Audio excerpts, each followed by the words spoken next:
April Fools! Yeah. Michael, Vincenzo, Steve, Dave, IRP, 1 week late, 225. I was under the weather. I tried to take a nap on Tuesday. I'm like, I'm going to get up at 7:30. Should be good. I got up at 7:30. I turned off the alarm. Like, I'm not good. And then I dreamt. I'm like, did I get up or did I not get up? And 8:45, 8:50. Whoops. So all on me. Finally got we chatted a little bit, so all is well. a full night sleep last night, which that's the first since probably the Saturday previous. I mean, it's been headaches and fucking sinus shit. It just clogged the fuck up. And it's not fun. So like usual, never get something where it's fucking minimal and it's and then a couple of days later, I mean I pounded the Mucinix. It's fucking where it is around here. I know it's here. It's like the horse tranquilizer pills. I mean they're fucking big pills. I mean take a couple of those and just hoping shit would fucking go because I mean you'd sit there and that again you guys know that you get them sinuses plugged and you can't breathe through your nose. That is the worst feeling. You can't fucking do anything. So, but we're here this week. Barely. Yeah. Agreed. It's been a long week already, and it's only Tuesday. So, yeah, my first day back to work because I was off Friday and Monday. get everything situated. Hell no. I mean everything where No. Just no. So okay, so my bathroom is good to go.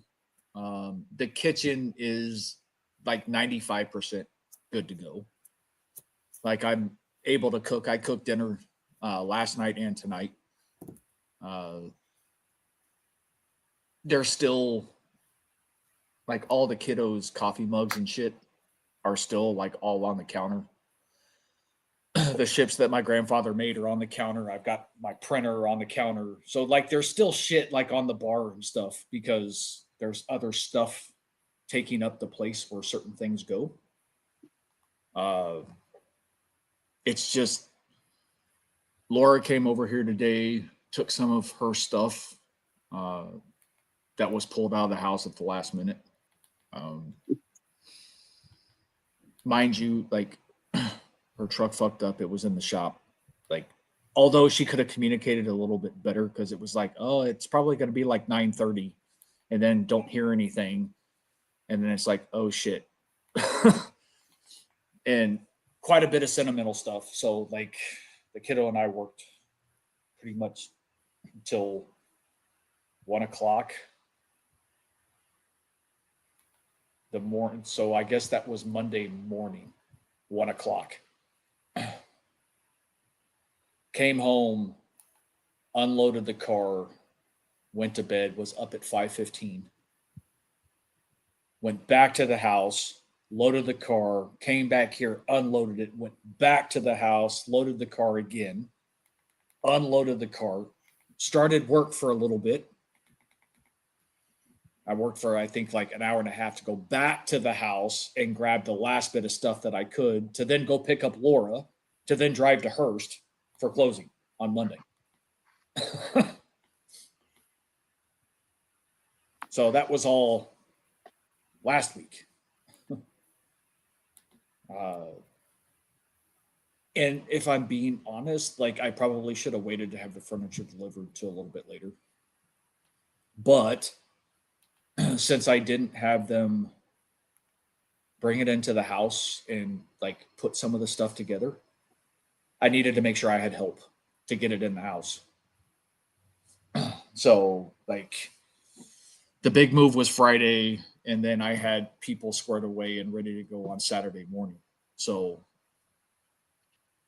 it was a detriment, but it was also a benefit. But I'm hoping, like, I only have one more. So, like, I need to put the legs on the table, the dining room table, which that'll take no time. I have the credenza to put together for the living room. What the fuck is a credenza? Entertainment center. Okay. And then that'll be the last bit of stuff for like where I am now. And then I'll be able to get everything arranged. And then this weekend, Laura's supposed to come back by and get hopefully the rest of her shit to where then I can start organizing my bedroom. So, like, the kiddo and I have been sleeping on our mattresses in the living room since we've been here.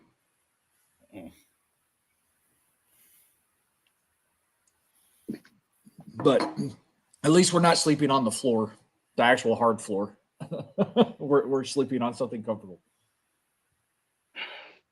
Yeah, moving fucking sucks. Oh, it's just I've done it enough to where, like, if I'm being honest, I was more disappointed with this one because I'm usually a lot more organized. But because there was so much other shit going on with like Laura's truck and like it just the plan went out the fucking window. So I'm sitting there going 90 to nothing in 15 million different directions, making sure that, you know, some of her sentimental shit is like some of the main stuff that I get. And like if there were things in which she wanted that I left behind, like, oh well. I did everything I could to get as much as I could in the time given. So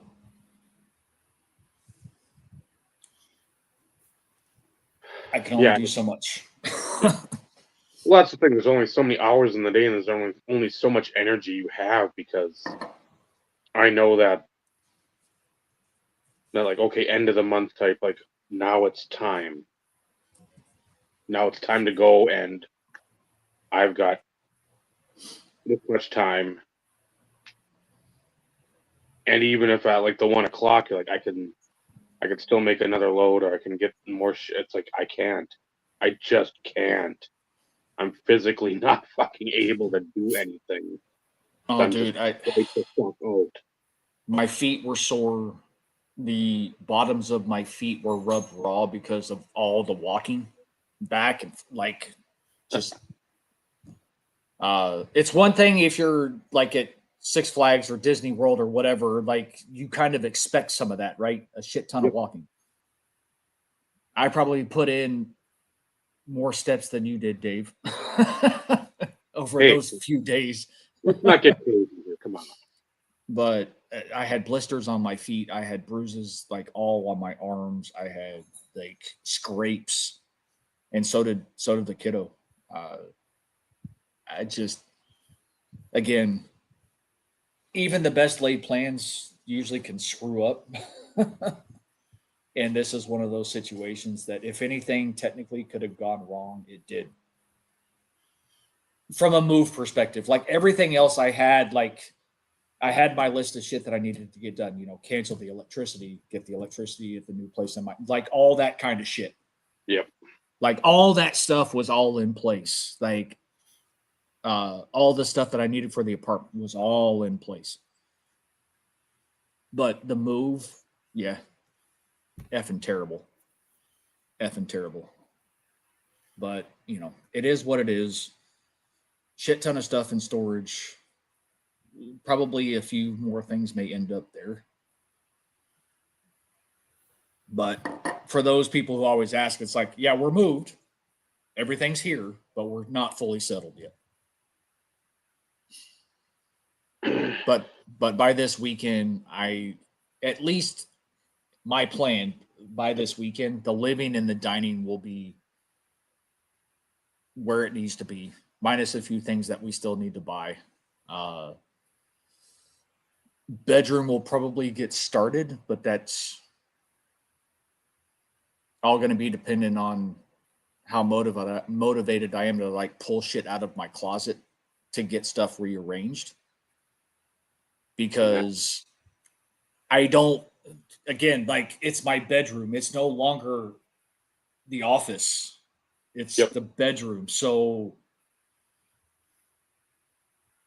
trying to figure out where like I'm going to store all the cards and all that kind of shit.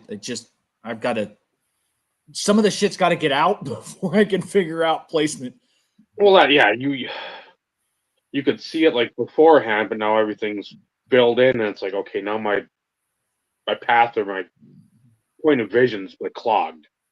Instead of like I can see cards going here, then I can put the drawers here, the cabinet here, whatever. It's like now it's like I gotta fucking get the whiteboard, get the eraser, and because again, it's like you said, it's not just like, oh, we're gonna move or I'm moving with the kiddo here, and that's it. Because again, it's all the piddly shit, the utilities and the fucking you had cable and then fucking internet and just like all this other bolt and like setting up like mail, like okay, getting the mail transferred and change again, all that I had all that shit done. Like but it's like okay, you got it done, but it's still that's part of that ball rolling down the hill. You're like now then the moving, you're like, fuck, I just want to just let me sit for a weekend.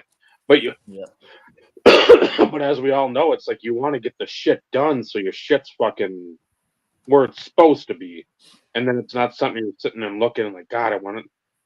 You get frustrated because it's like, no, I want to move that here. I want to do this. This should be here. That should be there. Yeah. And you're like, I want to do it, but you don't have the motivation because it's again, you start thinking back to the move. Yep. Well, and getting back to work and getting in the swing of things. Not that it's a bad thing. I'm not complaining. But again, you know, with bringing as much crap as we did of Laura's into the apartment,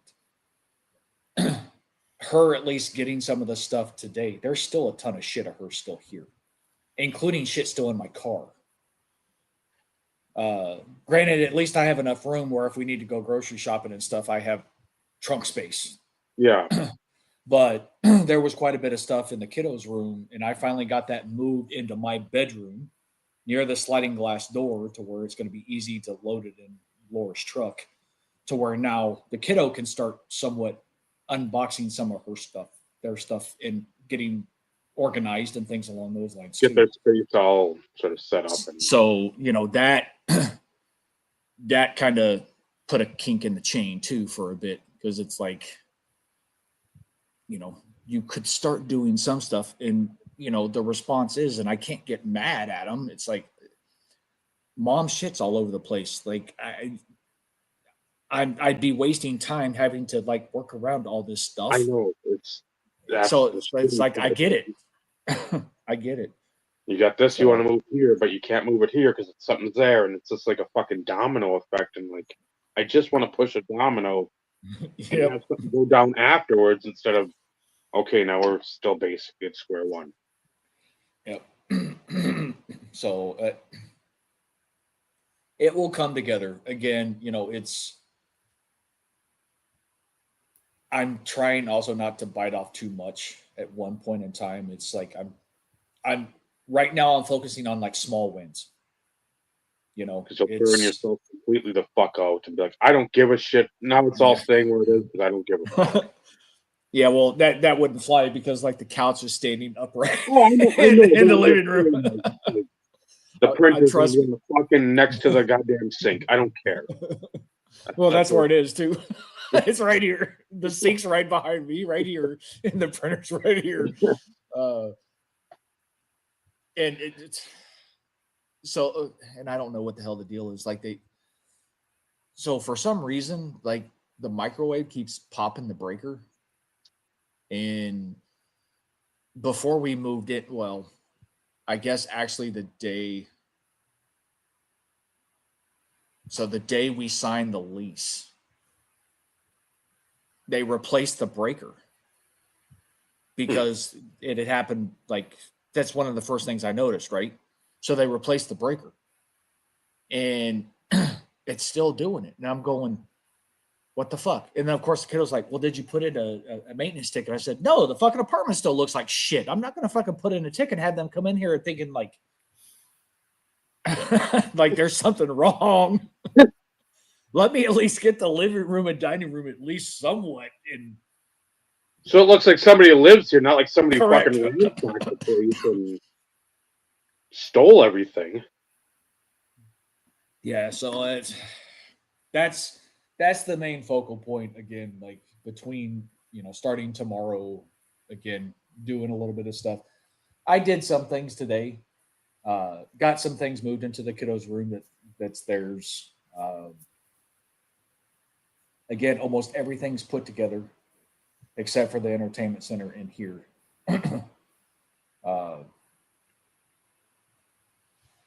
Got to figure out like where I'm going to put all the curio cabinets and all that kind of stuff. But one step at a time, one day at a time, it will come together. And at some point, maybe by next week, I can at least show off the living and dining in the kitchen so everybody can kind of get a feel for the place. It may be a little bit longer before I show the bedroom. Not that you guys care, but still. No promises. No promises. But on a positive note, if anybody's like, I'm not going to do it now because like we have a lot to go over. Other than me yakking about like how shit's been, but since we didn't have the show last week, Michael and Vinny have already heard this. You didn't, and neither has everybody else. So this is a repeat of last Tuesday pre-show and non-after hours show. I've come prepared to open some stuff. I was kind of hoping Ed was going to be here because it's going to be WNBA or heavily WNBA focused, but it's all going to be Prism. Yay. Do some Caitlin Clark hunting. Michael, before I forget though, 1, 2, 3, 4, 5, or 6? 3. Oh, perfect. That actually kind of worked out. So I know. on the agenda 11. for anybody. Nice. For anybody who cares, there's only one football product on the agenda, but hangers, these are actually the Target version. So last time, 2 weeks ago, I opened the Walmart version. These are the Target versions. These have the pink wave. So there's 2 of those. We are going to do a comparison because I'm curious. And I'm curious to know how many people actually know this. So the red box is retail. The other box is hobby. WNBA Prism, Monopoly. So this you could buy at any retail place. This you have to order directly from Panini. So we're going to see what the difference is. $10 more than this. Go figure. So that'll be a comparison. And then there's 5 more Prism Monopoly blasters. And then there's 5 WNBA Prism blasters. So Caitlin Clark hunting for the win at some point throughout the evening. That's a nice. That's I don't remember. That's one I've never seen before. I was getting ready to say that's not one that I recall ever seeing. I don't ever remember seeing any card from that set. I've got at least shocking, at least a 22. couple. Yeah, 22 of the 50. And this, one of my favorite. Oh, yeah. Oh, D-Train.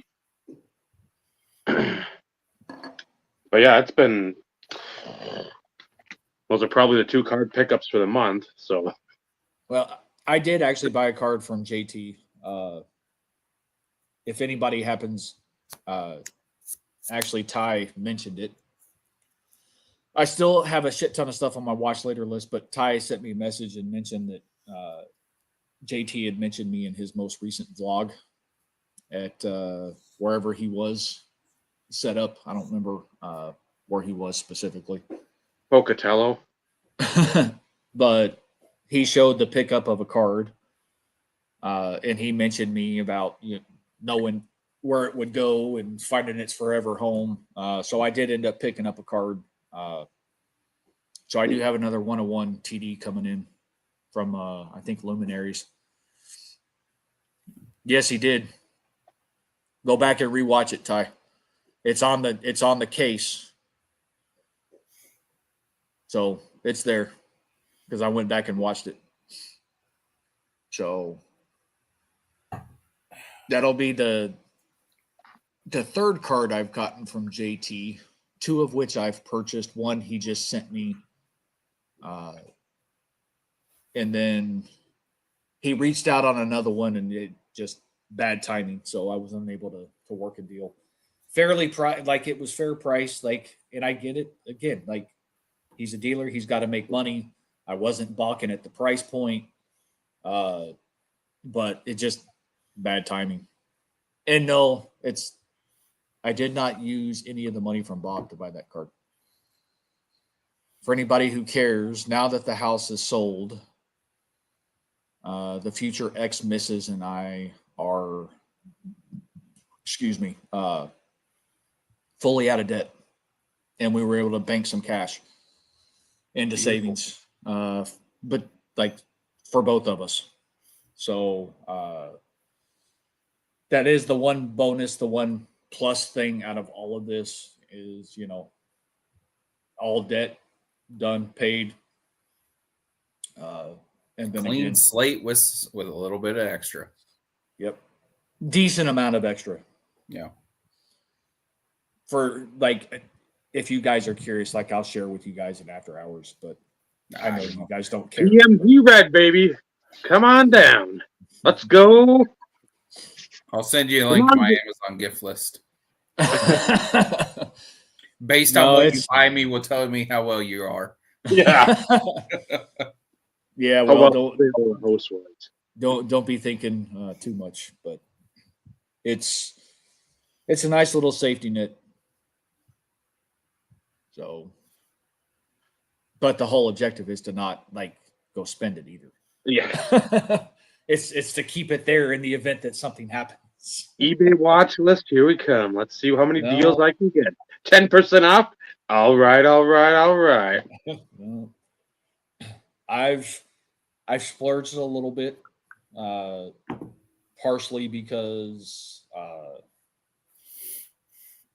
for those who care, not that it matters, and I don't need to share this, but we needed all new furniture, living room, dining room. I needed a bedroom, minus the mattress and box springs. And, I had a set budget of what we could spend type situation. And I took out a loan on my 401k in order to buy new furniture. So I had some left over. So I splurged a little bit on some stuff, hence the reason why I'm opening some of this stuff. Just because it's opening stuff in the new place. So it's kind of a celebration. Bought the kiddo some stuff that I haven't been able to do in a while. So it's been fun, but that's kind of done. Now it's reality. Okay, maybe not reality. It's always been reality. It's always been adulting. Top of the funnel. Now we're getting to the bottom of the funnel. Yeah. Now it's trying to reshift focus and making sure I take care of my shit and adult correctly. So, but again, it should be fun. I'm looking forward to opening some of this stuff, just for the fuck of it. In celebration of being here. So Ed really needs to tell his manager at that where he's at. You know what? No more Tuesdays. Right. Enough with this bullshit. And I will say, so until I get either an adapter or earbuds that I can plug in through my power adapter on my phone. Anytime I need to go smoke, I will be off camera and muted, because the apartments are non-smoking, as in like inside the apartment, which is a given. That's anywhere these days. Yep. But although people don't follow the rules, we're supposed to be 20 feet away from the building when we smoke. So I have to walk out to the carport where my car is parked to smoke. And although I have like gig internet, sometimes it'll pick up internet, other times it won't from that far out. So it'll be one of those in which I'll step away for a few minutes to go smoke, and then I'll be back. So you'll have free opportunity to talk shit about me if you want. Well, we'll do it anyway in front of you, so I mean, what the fuck? And then there's the kiddo. Hey, kiddo. Speaking of something that they got, just what they need, another Grogu. I only have 2 others, and one is a keychain, and the other's small. That's my biggest one. That's the stuff you do. That's the stuff. Yeah, Grogu was like $15. That's not that bad. Well, this was 40. My point. Well, how many other people are going to have that? There's only 1,030 are made. Where's no, I want Skiz. These are ones that I spent more on. Yes, those were 25 a piece, and I have 4 different So ones. these are Hermit, yeah. Hermits from Hermitcraft. I can't read that. What's the number? There was just a little over 1,300 of them. So 1,300 of those made. I think the one that I have that has the least of them was like 900. I think less than that, actually. They're in one of my tubs, but I don't think I can get to it currently. But that one actually had the most out of them because it was a first edition. But yeah, it's the same. Yeah, I mean it's the same type of The makeshift or whatever. makeshift. Yep. Same company. Makeshift does a lot of fandom stuff like that. Yeah, there's the bat Charlie, out. with the boobs and the butt.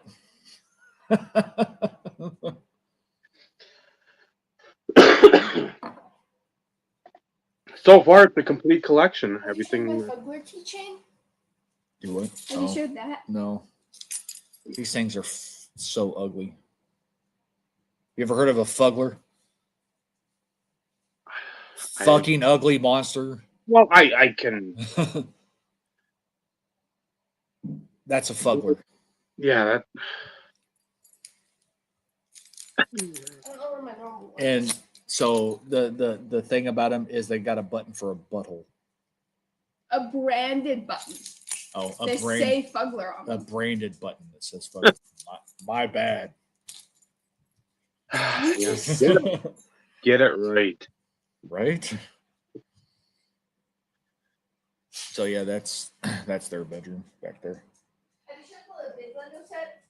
Do what? Have you told them the big Lego set? No, I just mentioned that like I splurged and bought myself some stuff, and I bought you a few things that you haven't. Can I show the Lego set? Do what? Can I show the Lego set? Yes, you can show the Lego set if that's what you want to do. No, you can't. No, not on here. Like, You why would I ever allow you to show something of yours? I slipped.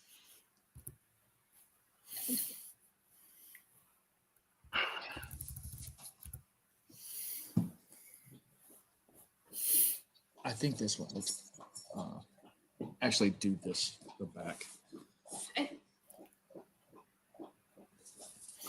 So yeah, this thing has 1,048 pieces. But like that's been a bonding thing with the two of us for quite some time, putting together Lego sets, whether it be Mandalorian type stuff or like there were times in which my mom would buy Christmas themed ones, like the small ones, I have a Halloween themed one. and we'd put them together. This was the first one we built while we were here. Yes. My small one is still in storage. So, but in the mini Grogu. That's very, very tiny. Yeah. Small. And that actually, like, where's the camera? Opens. One of those Yep. pieces that you lose under the couch somewhere, under your Right. bed. I don't know where it went. You But, can't go wrong with Legos. That stuff was always fucking well, cool. and it I loved them as a kid, and again, it's something that we've kind of bonded over. It's stuff that they want and they keep, but we put them together. Yeah. And it's been that way for years, all the way since they were young. Now it's just on to the more complex and bigger ones. Right. I mean that one was $100, Mm-hmm. but like considering over 1,000 pieces for $100, that's not bad. No. And that's No. And I know people that spend substantially more than that on these things. well, there's a couple on the list. This one has been at the top of their list for some time, and we had been talking about it all the way for like the last month and a half leading up to the move. And I was like, be patient. I know you want it. Just be patient. Just we'll get there. And again, like number one on their list. But there's other ones. There's a couple there's one that's like $250. There's one that's $200, and those will come in time. I think the most expensive one is actually the $200 one. No, the 250 Is the Diagon Alley one the $250? vintage arcade. Oh, that one. That one's kind of on both of our lists. I forgot about that one. So it's a mini arcade that actually like you can play. Okay. It's $250. Hmm. And then there's one for Harry Potter. That's Diagon Alley. Oh, I don't know if you heard that or not. What is it again? Diagon Alley. Diagon Alley. So it's got all the like the shops and all that kind of stuff and the big dragon. I heard Dynagon? And I'm thinking of Pacific, so Yeah, kind of close. and But that Alley, one's- the Donruss Power Alley, there's that and the die cut, so I remember Trying to get to where they make that. shit plushies. But yeah, that one's $200. There's a Pokemon one that's $100. 100, which is Ash and Pikachu. And then the So- Pokedex one is only like 30 or something, I think. But And the Snorlax it's one's 30. again all in time. Yep. But the fact that they wanted the Grogu one for an extended period of time, I wanted to get that one first. So Yeah, maybe get like a couple of big ones a year, and then sporadic of some like they just said like $30 Pokedex or whatever. It's like, okay, get a few of those just as a quote unquote Didn't you mention playthrough. and these are the other ones. that one has a hat and glasses. They're Velcro. The glasses attach on both sides, but Glasses. there's two different pairs. Far less creepy than Dave's collection. So then there's this one, and then there's this one. Everyone loves There was a that. fifth one that I didn't get. But they wanted 5, they got 4. I don't feel like I've seen that one before. I don't remember seeing that one either. Oh, you have. It's Have got a I? rat tail.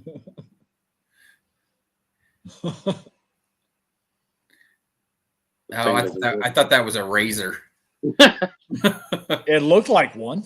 Yeah. Yeah. I'm showing that I one. thought that's what it I was. talking Kermit's. I want to talk about my signed cards. Oh, I want to talk about my signed my kid wants to talk about their signed cards. because I have 3. So Which one do you? Hermitcraft also did a trading card game. So this is the second version. The second season, yeah. So like they did pre-orders in December, July for shipment after December. Yes, they arrived. So in they got February, I think. yes, they so we got what we pre-ordered for them in February. And they missed out on first season because it is what it is. But this is something that they wanted for Christmas. So they got a large and a medium booster, and then a game box. and then a game box. It was about $200. And That was the first one I pulled. They're, and I know this means nothing to you, but like Hermitcraft is a version of Minecraft. Mm-hmm. So a particular server on Minecraft. And there basically. are individuals, content creators that actually have their own avatar type persona. Like a Minecraft character or whatever. Correct. So, and they follow quite a few of them, watch quite a few of them. And this year they had more signed cards. And like this was the first one that they pulled. Of course, this means nothing to you, but this is Grian. The first ever Hermit I watched. And it was the first signed card I pulled. So like this is one that was like at the top of their list of what they wanted. And this almost was my very top and one. this is like they pulled it. So, you know, It'd be like you buying a 2010 product and pulling like a Tim Tebow. No. Which I did. That's Tango. I guess I don't remember this one. So this is another That's the one that I pulled without you. Okay, so this is Tango. Is this the one though that like? That's the one with the Oh, yeah. signature that doesn't read correctly, so it's super iconic. Yeah. It's Tango Tech, but His signature reads more like Toyo Tech or Tugo Tech. And this was number 2 on their list of what they wanted. Well, no, this was technically my number 1. Okay, this is the one that I traded for. I'm aware. I was gonna. So this is Skiz. Okay, Skizzleman, however you want to say it, but Skiz. They made one trade and actually traded one of their signed cards to get the number 1 on their list. So this is Skiz. So,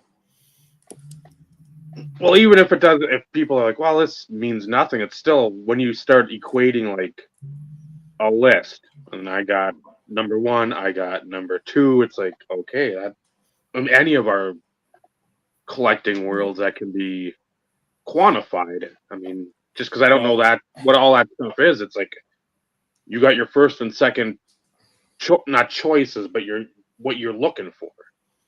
well, see, so the first version, like some of the sealed product is still selling for an upwards of like $1,000 for sealed product. On average, a booster box from season 1, second edition, mind you, because season 1 had 2 printings.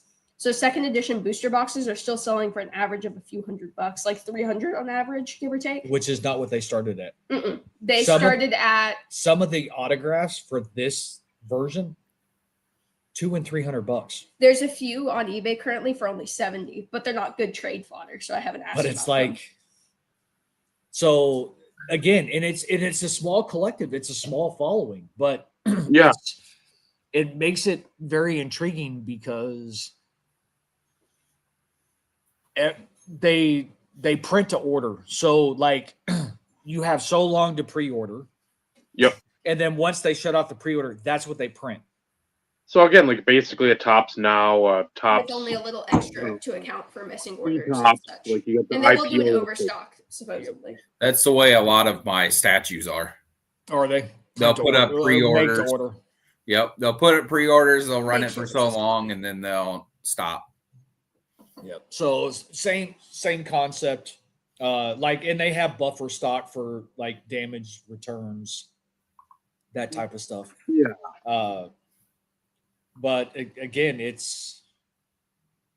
although it's a small following, it sells a shit ton. Well, anytime you start getting like the YouTube or the Twitch and all that stuff, it's like when people buy into like what these folks are doing. Yep. it's not like a casual. I'll check out your live every let's say Monday, Thursday, Saturday. I might check you out a Thursday, and no, it's like you're planning your week around a lot of this stuff, which again seems wild, but at the time, it's a lot of people escape. That's what they do when you come here because you ain't learning anything. That's for sure. So it's just yeah. I never sit there and be like, well, that's dumb, because again, it's something I'd watch and I'm like, okay, maybe it's not for me, but I can understand where folks gravitate and relate. Yep, and relate. It's no different. We watch card videos. I haven't in a while. I have not in a long. I watch them sporadically. Again, like I watched JT's yesterday. I watched Ed's that he posted today. Well, I take that. I watched something of his. And sometimes it's just kind of like a timing thing. I'll get a notification. It's like, oh, I have a few minutes. Oh, this one isn't very long. I'll watch it. But I like Michael's one of his recaps that's like 45 or 50 minutes or what. I think it's 50 something. Yeah, like 53. Like it's the oldest video on my watch later list. But again, it's still one that I want to watch. Vinny's an hour. I probably don't have some of the stuff in it. Well, it doesn't. That doesn't matter. It's the fact that like I still want to see it. Actually, I know there's stuff in there that I don't own anymore. Vinny's hour-long marathon of Mario, like it's on the watch later list. I want to watch it. And I have like Clint stuff. I have other Ed stuff. I have some of JT's show stuff because some of that stuff intrigues me. Like the wheeling and dealing and that type of stuff. Brad just opened a box of something. There's like some there's a ton of Brad videos. There's a few Orlando videos. You know, Joey will try to pop out right away because I know for whatever reason it goes away if I see him pop one up. I'm like, I gotta watch because for whatever reason it just goes away. Like in my mind, it just because. Oh, you forget about it? Yeah, I don't know why. Because I like watching his stuff. He gets excited, and even Naomi were talking about the National again today, and she's just like, that one guy in the Packers jersey, boy, he was really excitable. He just, I'm like, that's Joey. That's because he doesn't, card shows like that are, it's like a gopher, like just trying to root through all the bullshit. And if he finds something for him, he's happy. If he finds something for one of his friends, he's happy. So, I mean, he's like an hour north at least of Green Bay, and there's nothing there. So I'm like, he doesn't fucking live in Chicago where you can sit there and, well, I'll go to Milwaukee, I'll go to Madison, I'll go to here, I'll go to Indianapolis. It's like he goes to the National, and that's about it. And maybe something, if Scott's got a wild hair up his ass in Green Bay and says, hey, come down to Appleton or come to Green Bay or let's go down to Madison for something. It's like, or the Dells. I don't think I've got that going anymore, but it's like, that's the shit he loves to do and lives for. And I'm like, if that's what he's getting excited about, I'm more than happy to try to entertain myself with how excitable he gets. So, yes. But yeah, the card videos, I saw one of Ed's.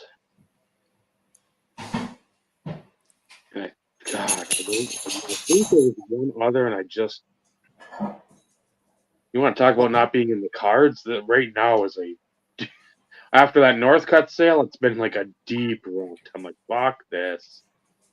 This is a bunch of bullshit. Well, and it's not that I don't want to watch them. And I'm not trying to make excuses, but like at the end of the day, that's what they are. Since I have watched videos on the watch later list that are months old, I've got one from him. God, if I sent the link to him, it might be in that room, and that might be about 14 years ago. There's something I think it's a contest response for Eric 62 Chunk about like movies. Like what movies you want in your collection, like either DVDs or VHS or whatever the fuck it was. Because I'm like, but believe it or not, I think, and there's like a Christofani one for some contest response way back then too. That's another of the watch laters. That's okay. You got me beat. I don't. There's some Denny stuff in there too. It's like I should probably at least get these watched at some point because my kid's as old as these videos. So I'm pretty sure that Michael's is the oldest. Yeah, 1 year ago. So it's the 2024 PC Update Showcase. And it's a year old? A year old. Holy shit. and then the next one is 7 months ago. And there's a ton that are like 7 and 6. And like, it's just, again, I'm not trying to make excuses, but I am. It's just, you got to be in the right frame of mind to watch this shit. You can't just like. Well, I've had other things on my mind, especially. Well, that's what I mean. You can't just be like, you got a fucking full plate and I want to cheer from the sideline, but if I can't even focus on the game, how am I going to cheer? Yep. So, all right. So before we get into the topic, let's top or bottom, Dave? Top or bottom? Top. Yeah, nobody wants to be a bottom. That's right. And what's interesting, so like the Walmart ones have like the plastic wrap around all of them. These just have like a piece of tape at the bottom. Huh. I thought that was the strangest thing when it came to the difference in these.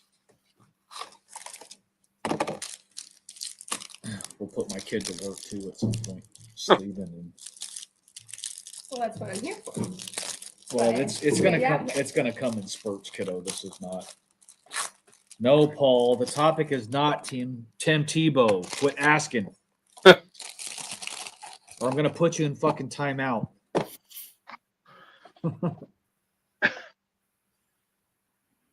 Base. Well, too bad Bob's not here. There's a Randy Moss for him.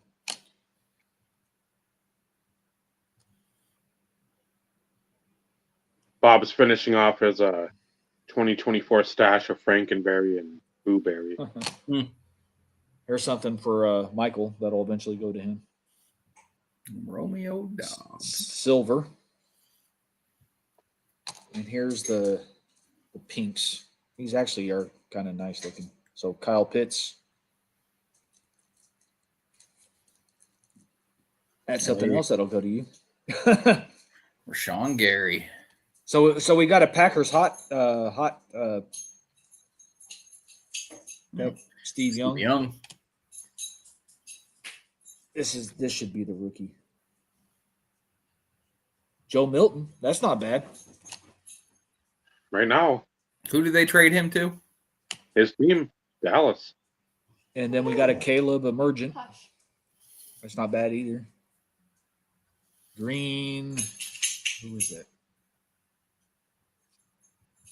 Eric Dickerson. Yeah, it's Eric Dickerson. How could you not know that? My eyes are playing tricks on me. And then the rookie is going to suck, but no offense to the Steelers guy. To the Steelers guy. So that wasn't bad. No. I mean, the Joe Milton pink, not bad at all. 2 cards for you, Michael. Yeah. So bonus to Michael. And then the Caleb Williams. Emergent. No complaints. Definitely could have been a lot worse. Because I've seen a lot worse. So those who are here, stick around. There's going to be some more opening a little bit later. Like I 12 blasters and another hanger box. So for those who were curious. It's all Prism. Almost all of it's WNBA because we're doing some Caitlin Clark hunting because I want a fucking Caitlin Clark. And like I think so this set is small enough. I think is it 90 cards? 100 cards in the You're base set? telling me there's a chance. Well, no, it's like out of everything, I could put a set together though too. Okay. Because you know I'm a set That'll guy. be the one you're missing. That'll be the one you don't pull. Right.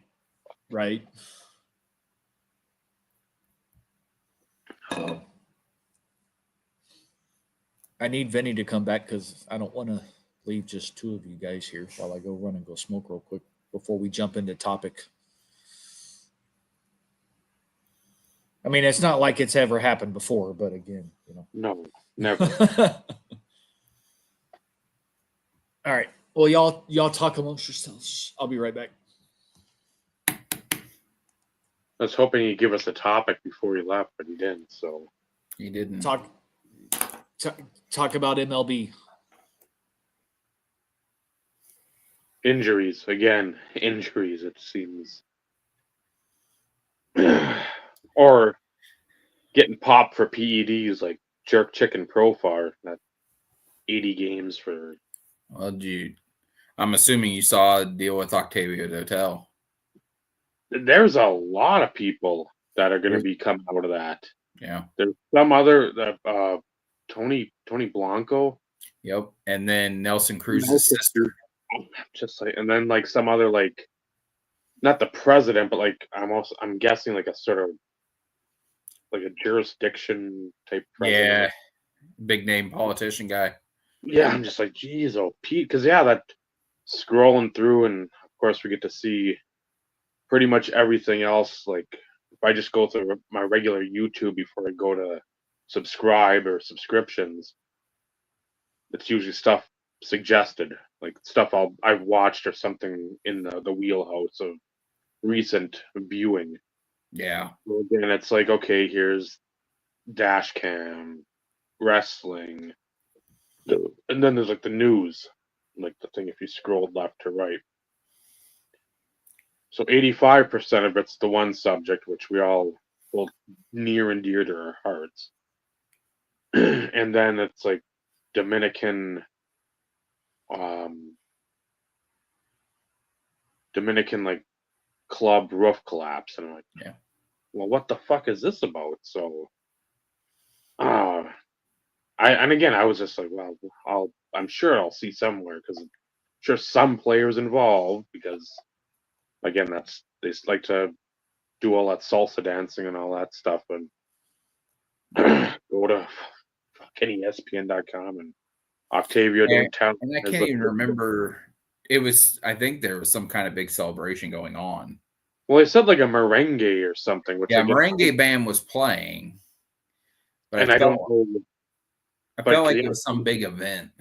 Yeah, you had like a bunch of dignitaries and mm-hmm. I don't know what the Jets something was the club. But I'm like, huh. Anytime you hear something in a club, it's usually not good. And most of the time it involves fires. So I was like surprised it didn't involve that. But yeah, it's just like, good Lord. So you wonder if there's like again, not that they're going to have it down there, but like a fire code. It's way too many people for.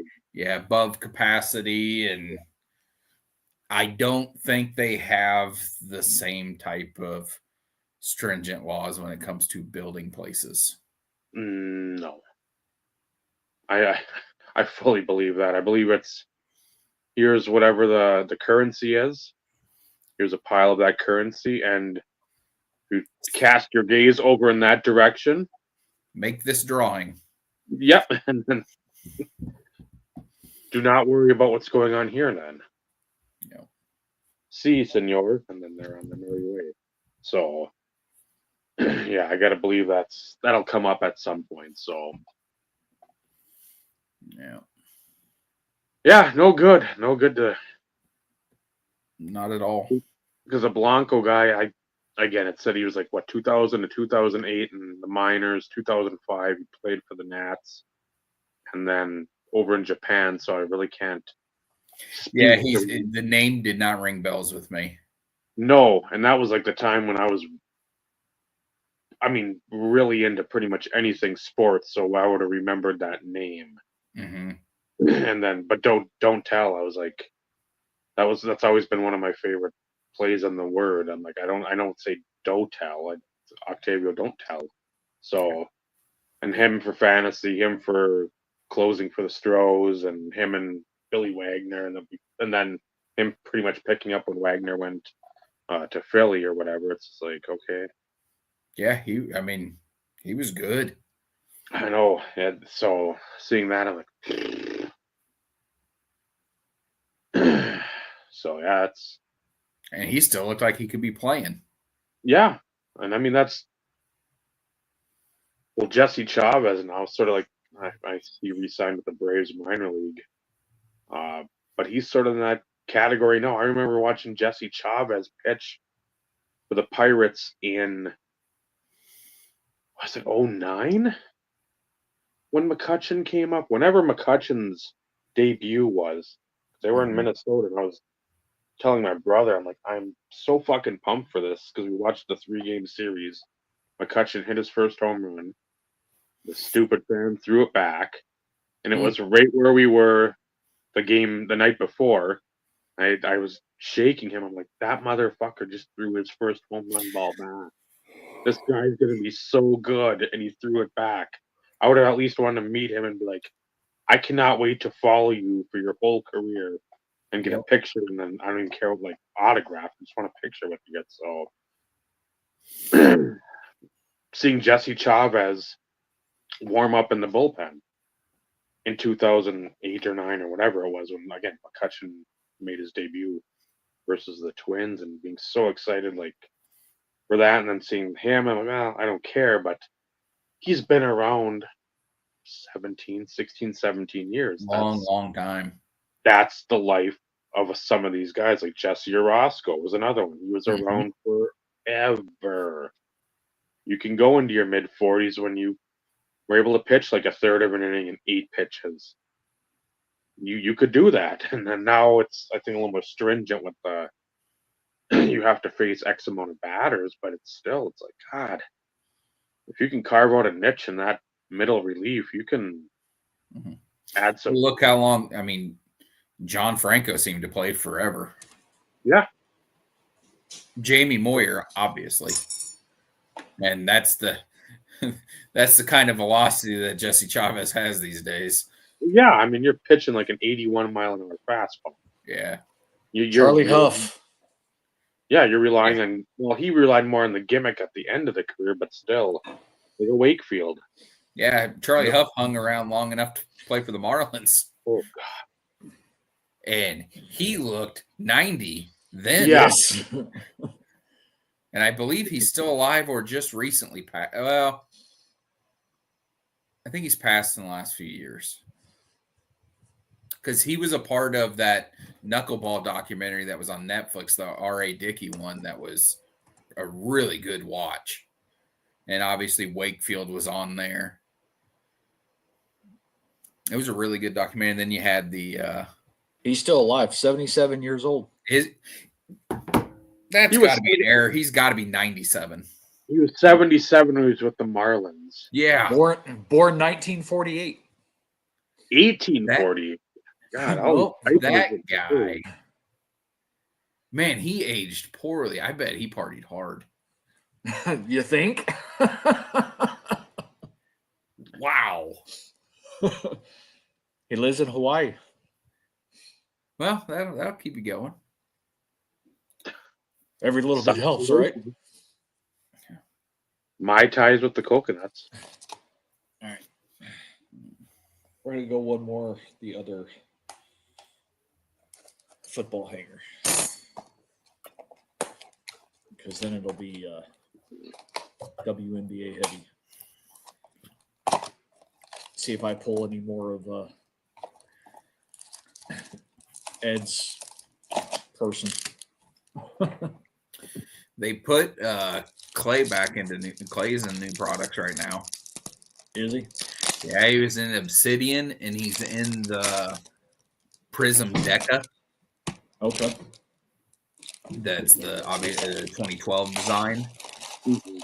Well, the first off the line exclusive parallel is Green Shimmer, numbered out at 12, and like 2 or 3 of them have hit eBay, and I've had to stop myself from going and buying it, going and getting one. I'm like, Something for, it's pretty, but exactly.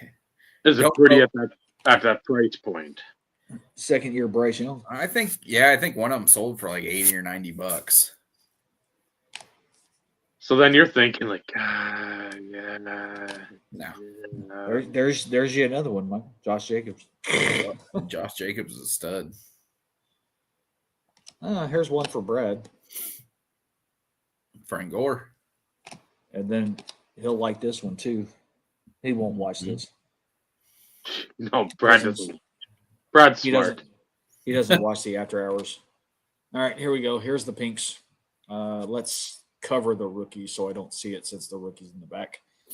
Let's see. Trey McBride, Highest paid tight end in the league. fucking coach. Tom Flores. Jesus Christ. Baker Mayfield. I like Baker. This should be the rookie. Eric All. Oh.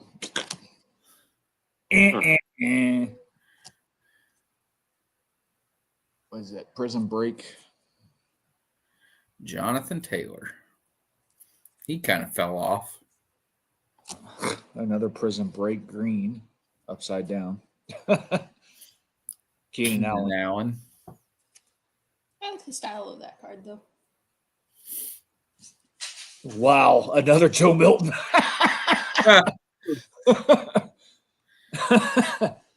Wow. 2 Joe Miltons out of 2 freaking, like, what are the odds of that? Jesus. I have not seen that movie. No, I can't say that I've seen that either. No. And I guess I should have shown this too, Dave. Quentin Johnson for your Chargers.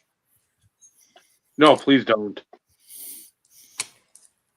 Well, because you know how Is that the guy that can't catch? That is correct, and that was during the draft talking of 2 years ago. I said I hope it's either Addison or Zay, and I think they had a chance to draft Addison because Zay went right before. Quentin Johnson, I said. It doesn't matter. It's a Charger. You know how it goes. You're going to put it in your personal collection and cherish it. Love it. Nope. Because, like, everything else can't go to anybody. Because nobody collects any WNBA stuff. Again, for those, like... I mean...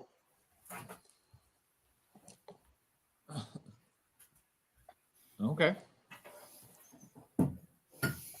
So just for those who are still around, so there's She was 5 the only positive about Iowa sports the last 5 years. 5 WNBA Prism Blasters. Hey, puppy. Technically 6 Prism Monopoly retail and then 1 hobby. So like we're gonna do a comparison between like the retail version and the hobby version just to kind of see What the layout is. Well, like the breakout is the same, but you know, the fact that it's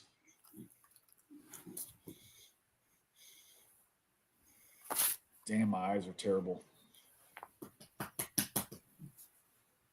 So this one, look for stunning Monopoly parallels in the hobby. 1 exclusive free parking parallel in the hobby. And then like the retail, some of them are all the same anyways. So retail has ultra rare millionaire black inserts. Hobby has ultra rare Millionaire millionaire inserts. white inserts. And of course, like, I'm not even going to try and read any of that. But Oh, no. so again, I was more curious to see what the difference was, and the fact that, you know, okay, is the $10 more per price point actually worth it? Because you have to order them directly from Panini. But like, I'm only going to open one. I ordered 4, 3 to sit on, but I wanted to open one just to kind of see. And then, of course, the other ones try and put a set together because I think it's a 90. I think it's a 90 card set. I think this is another one we put together. This was the last one we put together at the house, wasn't it? Yes, that was the first ever Mandalorian set I got. So, Well, no, the second one actually, because the first was the brickheads that you got while in Chicago, I think, yes. which I haven't pulled the brickheads out yet. So,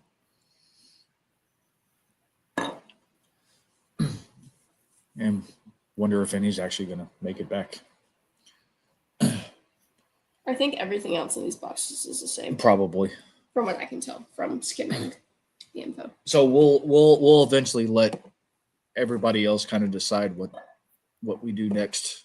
If we want to do the comparison, if we want to do all the retail first and then or alternate whatever. No. I am not.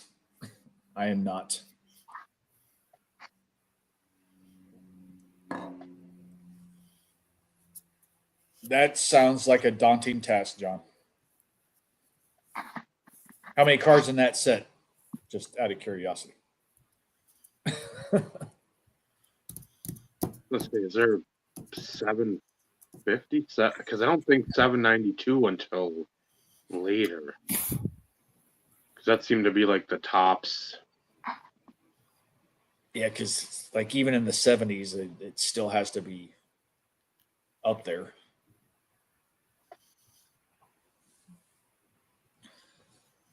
Talk amongst yourselves. I'm at least going to like crack these. I'm not going to open them, but save some time and at least have these ready when it's time. I'm trying to think, where did what's his name go? The Iowa basketball coach. I know they got rid of him, and then somebody scooped him up right away. Yeah, I can't remember who it was. 528, 77. Yeah, because I saw it and I'm just like, oh, good for them. Yeah. And the guy Iowa got, I think they're pretty excited about.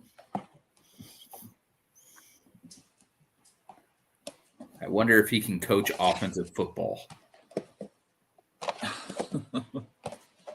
Because that has been a nightmare at Iowa literally for the last 2 decades. I was going to say, I mean, even with Brad Banks, it's like.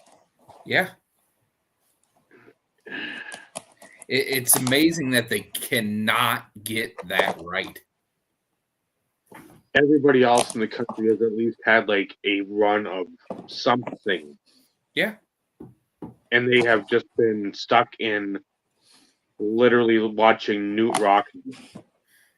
I mean, prior like to the wing tee. So let's use the wing tee. Hey. Prior to this year, our best offensive weapon was our punter. Yeah. And then that dirty bitch wound up with the Bears.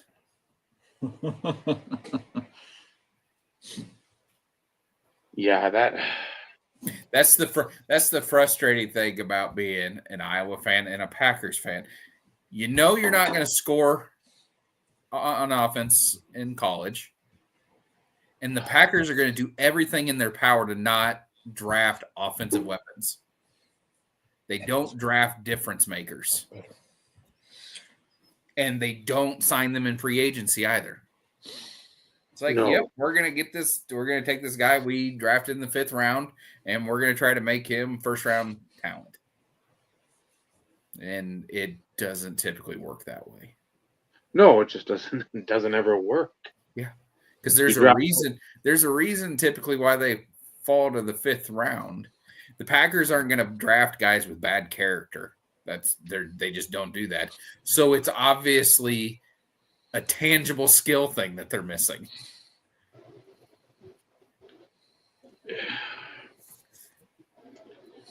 So. No, and then you go in like the draft 2 years ago with like Musgrove and like Tucker Kraft. You draft Luke 2 Musgrave and Tucker Kraft. They draft 2 tight ends in the same round, or basically second, third, or whatever. Yeah, right on top of one another. I'm like, unless again you have 0 tight ends in your room, that makes sense. And again, if both are, hey, here's a stud blocker, 6 offensive linemen basically. Okay, and this guy's more of a Gates or somebody that can flex out and run maybe a route that outside of on being on the line. Then maybe, but no, that's like the same player. Like, this isn't like a Madden dynasty. I'm just going to start picking. I'm going to trade this guy for this pick so I can just pick like 6 tight ends and see, well, who's going to do the best. No, you've got many holes to fill, and 2 tight ends in the second round. Yeah. That's about as bad as taking Kyle Pitts at like 4 or 5 overall. Yeah. So, when they didn't have a quarterback in place. No. And we see what they did with, because when they drafted AJ Dillon, they drafted him in the 2nd round. He was like a 4th or 5th round grade for everybody else because he had 10 million miles on those legs before he ever got to the combine. I mean, he was old already, and he's out now. I mean, he's gone from the Packers now. He's been cleared to play football again, which is a good thing. But yeah, when you have 400 or 500 carries in college or more, it's like, that's yeah. You've already got half the treads off the tire. If you're drafting him, you better be. That's the guy that is going to take you to the Super Bowl. That's like an Ashton Genetti. You better hope that's the guy that takes you there. You win, and then you can at least justify, hey, this guy helped us to the Super Bowl. We won. We got rings. You got to be happy for a little bit now. Yeah. But if it's a guy that's 2nd round, and how many other players were picked after him that could have continuously helped right now? And they drafted him when they had Aaron Jones and Jamal Williams on the roster. That was the thing that just didn't compute. No. Where if you've got a player here, you've got a player there, it's like, okay, maybe Jones is a free agent, then you want Jamal and this guy.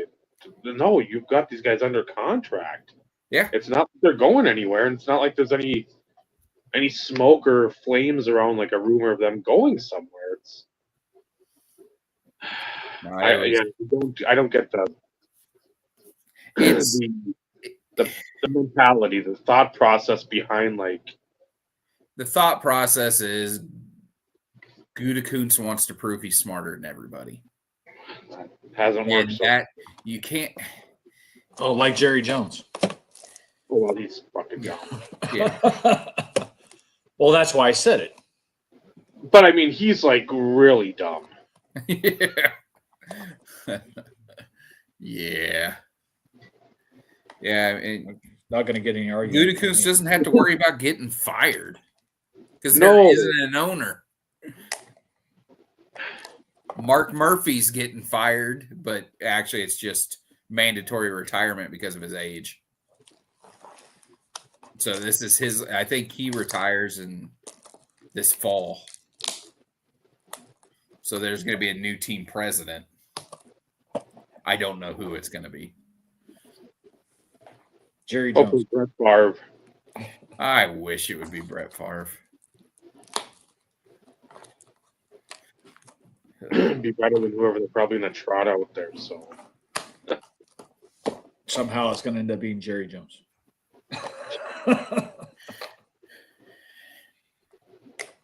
I just wish the team would be sold to an individual. It was cute for the first 100 years that they were owned by the city. It's not cute anymore. It doesn't work. That business model does not work with the current scheme of things. No. You need an owner that everybody has to answer to. I would say you need a choice, man. That is going to spend the money the way he wants to, as opposed to a board made up of people who aren't football people, per se. Yeah, they got it because their grandfather has a share or whatever. Yes. Yes. And yeah. Well, Tyrone, then they'd be bankrupt in like 6 months. So that wouldn't work. But we'd get another statue on the grounds. Well, that's good. You guys need some more statues up there. Mm-hmm. We've got Curly and we've got Vince, and then we've got the Lombardi Trophy in the atrium. That thing is impressive. I know we were there. Did you go through the Hall of Fame when you were there? No. That was pure insanity. So cool to see. And that was one thing. For the game we got there is basically just to go to the game. But Okay. my mom, Naomi, and I stopped there, I think, on the way back to Ely. Just to go like see the Lombardi thing in the front. Mm-hmm. So I'm like, I want to do that. And then when we went up there, it was like because they had the opening day for them was like later. That one like 2 years ago, I think. It wasn't last year, but it was like 2 years ago. Their home opener was like the 20th or 24th or something. So that was like the time we went down there to visit my brother. They had the concert there, and it was why can't I think of them? The group that sings "The World I Know." Collective Soul.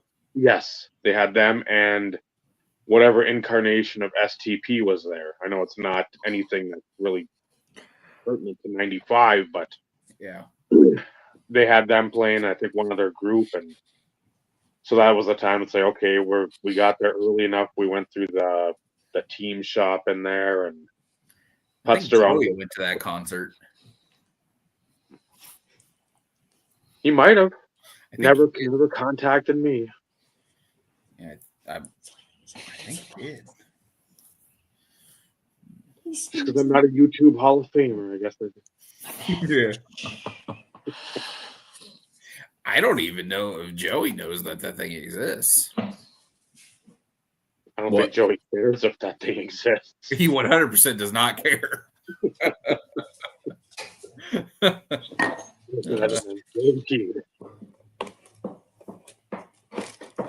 I'm glad the Strongsville contingent though cares so much about it, because I mean, if Joe and Paul post more of the Strongville videos or whatever the fuck it is, I'm like, oh my god, what the fuck is this? Who the fuck cares? Oh, come on, Dave. You've been looking forward to all of those. Don't lie. I look at it, I'm like, where the fuck is this at? I'm like, this is dumb. You're making a mountain out of a molehill of a card show that all of a sudden is like quote unquote popular. Basically since like COVID. And anything that's popular since COVID isn't popular in my book.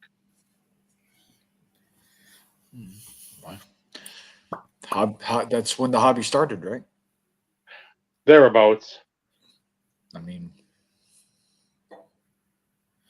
I guess I just got to take my medicine because I'm sick. I heard something really sad. Joey told me about it from Jason Gillespie. Joey was talking to him about, the stuff that we all like to collect. Mm-hmm. And Jason flat out said that is not what people want at the shows. He goes, that's why, I mean, he's even moved away from getting that stuff because it's just not what people look for. And they just all want super modern graded shit. And it's all for the purposes of flipping it to one another. Yep. It's just hot potato. Yep. We've said that Nobody's for collecting. No. Now you get the chance to have that PSA 10 Jordan and Yeah. show it off for like 6 videos, and then you'll sell it to Schlub number 4, and he'll have the same thing. And it's a big old circle jerk human centipede of graded cards that nobody gives a shit about. Outside of the bubble of stupidity. I mean, I appreciate being able to find that people aren't interested in the stuff that I want. Right. That's nice. But the problem is, because nobody's interested, nobody's fucking listing it anywhere. Right. That's the problem. That's Or just so few and far between. If they do, it goes for a fucking astronomical amount where you're like, Oh, yeah. that can't be real. It has to be fake. Yeah, It's fake JD Worley is back to listing again tonight. He had 64 items for this past week that are going to be ending, but he's listed another.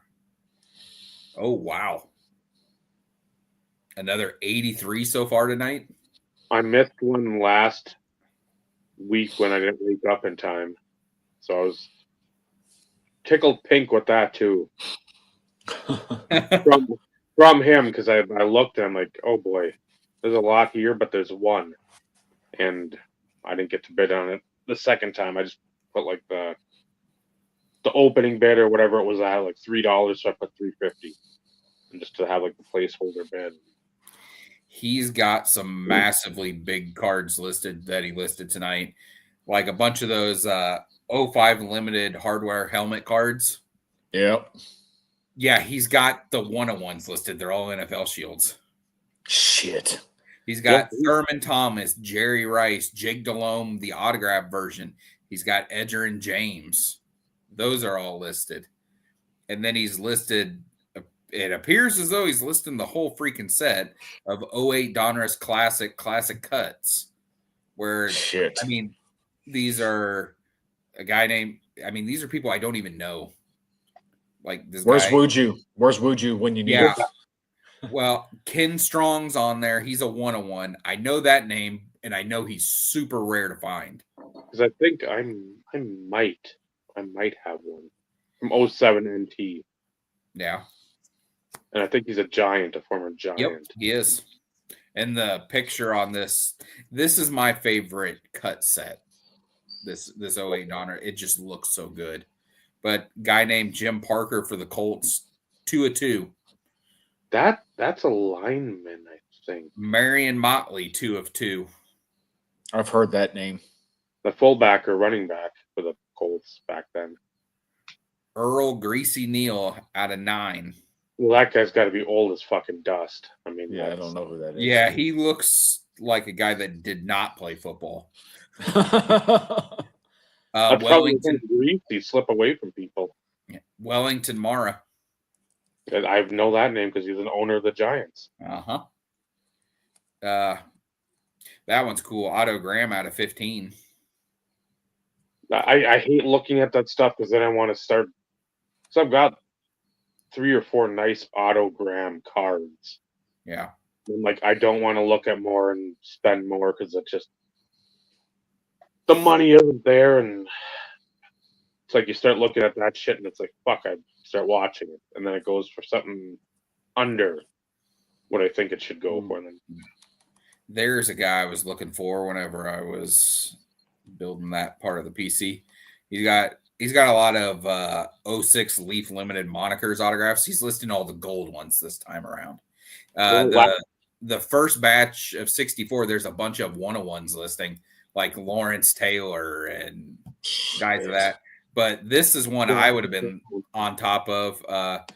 A gold out of 50 of Lester Hayes. He would have been a guy I needed for my collection. I know the Raiders. I don't know if I've. Mm-hmm. But he listed a bunch more of the limited hardware autographs, like my Darryl Green helmet. Those are just. He has another Darryl Green one listed with a really cool piece of the logo in it. Upper Deck Legends Gold autos. Yep. And that again, Yes, that was the guy that was on back in the day. That was a guy that was.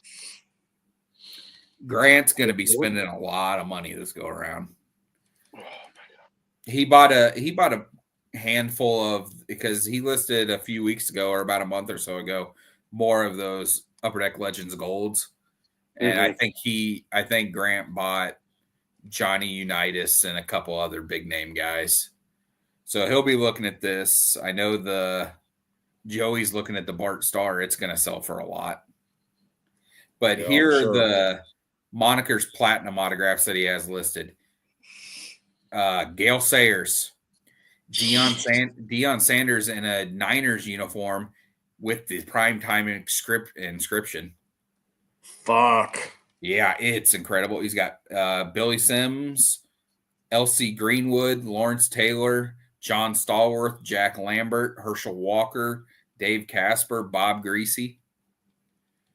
Those are the one-on-ones of those he's got selling. And then he just so happens to have a bunch of the Leaf Quantum Century Season autographs out of 21 listed, which is a crazy popular set. Yep. I've got my TD. Yeah. Bart Starr is currently at 500. Damn. Lawrence Taylor's at 127.50. I'm watching that one. But where is it? Marino's at 405. He has two of them. They're both, oh no, it's just double listed for some reason. It's the same serial number. But he's got Franco Harris, Tony Gonzalez, Marcus Allen, Sammy Baugh, Jim Brown sitting at 365. LA's under 100. But the big boy, it's sitting at 552 right now. It'll probably go close to 1,000, is Barry Sanders. Wow. It's got. He's had that. Huh? He's had that stuff since like the drop. Yeah. And it's just never ending. I mean, I remember him buying shit back on the Beckett boards. Do you really? Yeah. I mean, that name when. I don't even remember what it was you brought up last year at some point. Like, I don't know if it was like a Fitzgerald NT or something that you're like, I can't believe this guy has all this shit. And he said JD Woolery. I'm like, what the fuck is that a blast from the past? Yeah, he had it's the 07 National Treasures NFL logo shield autographs. He had a bunch of them. Larry Fitzgerald was one of them. Devin Hester was one of the ones he had. I think Marvin Harrison, and just because you ask Grant, he'll probably say the same thing. I remember that fucker from the Beckett message boards. He was a big Steelers guy back then. Okay. It's just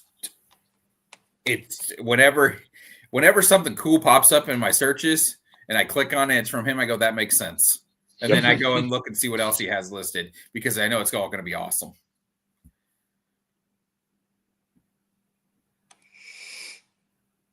Yeah, that's freaking crazy. He doesn't have a YouTube channel. And I doubt he has Instagram. I bet he only sells on eBay and that's it. Yeah, it's JDWORLEY. Yep. JD Woolery. One word. Yep. All lowercase. Yeah, that's same idea as what he had back then. Yeah. So, buku bucks spent then, but gonna make a shit ton more now. Oh, he's probably paying. I'm sure he's paying for retirement. Probably.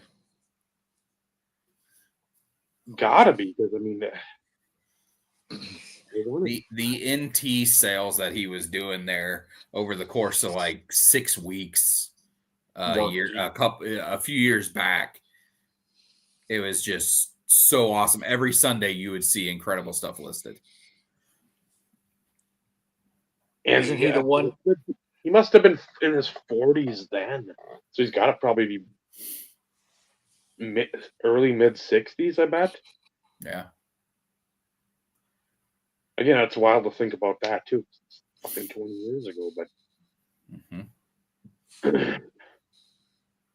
Yeah, I mean that's where your TD came out of. It's where my Favre came from.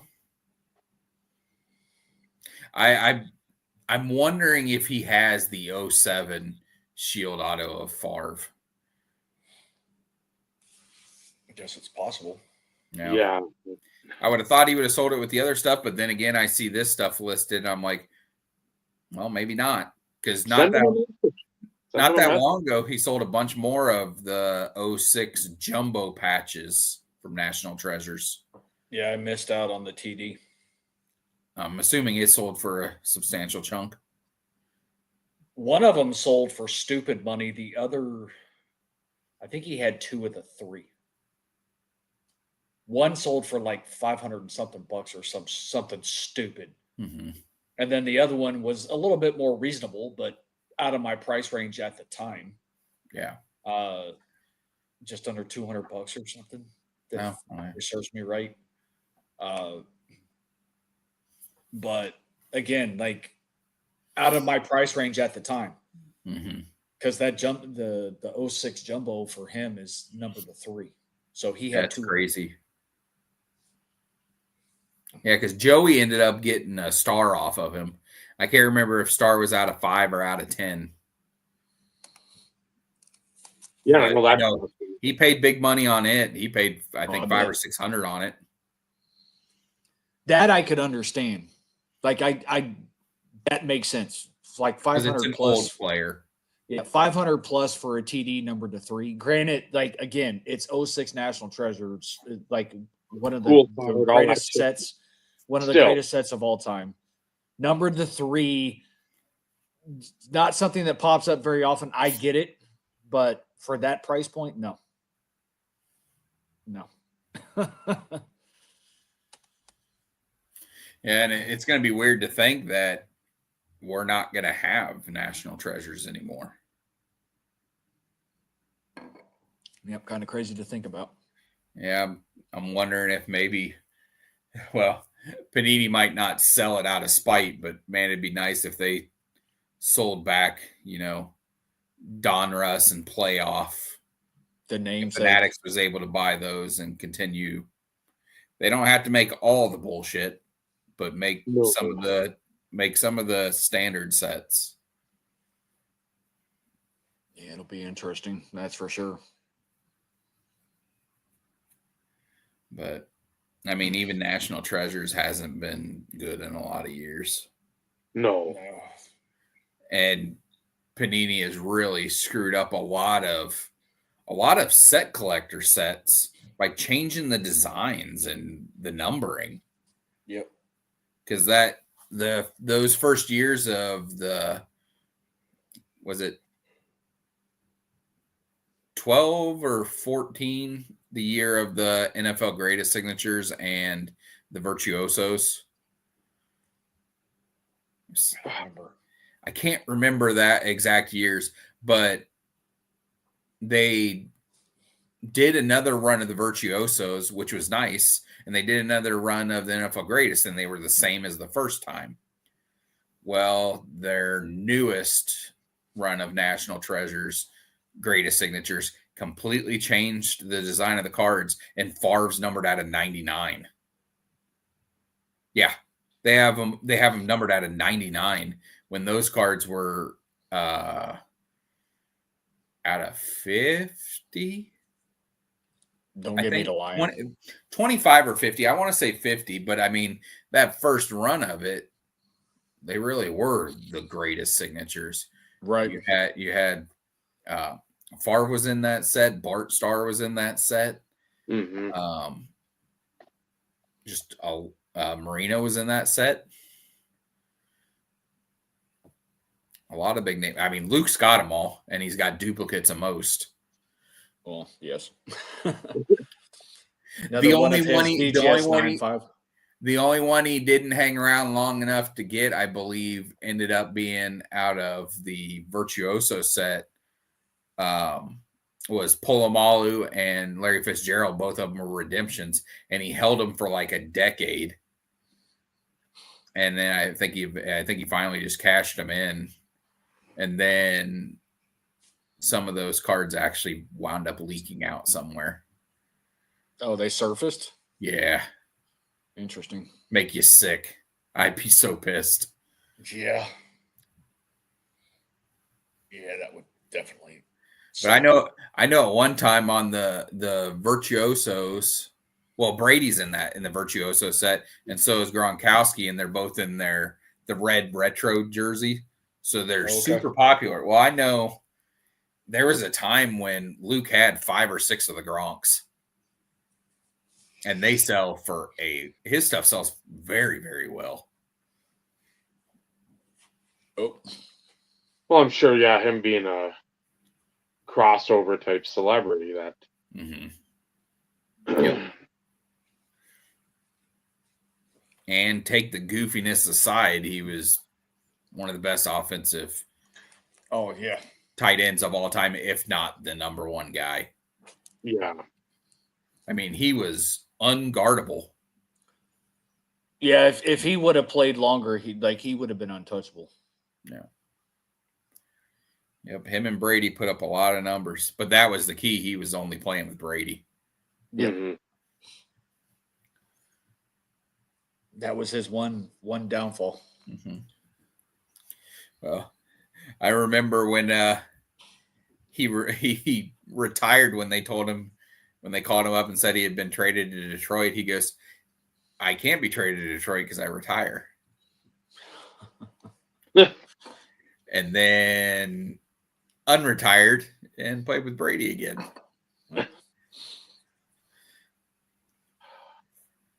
But at that time, it made sense to retire or play for the Lions. You're going to retire. Yeah. They weren't good. At that point, absolutely. Yep. Now they're very good. That they are. All right. Who wants me to open some more? Go ahead. Do Which it. Which one first? Do the retail. The one with the ladies. Yeah, the one with the ladies? That's all ladies. Oh, I bet not.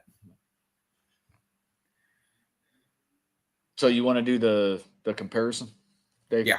Yeah, go ahead and do that. Yeah. All right. Do some sort of, what do you call it, like a actual Edumacation here. Yeah. That is an interesting possibility. Depends on where it's at. If that's in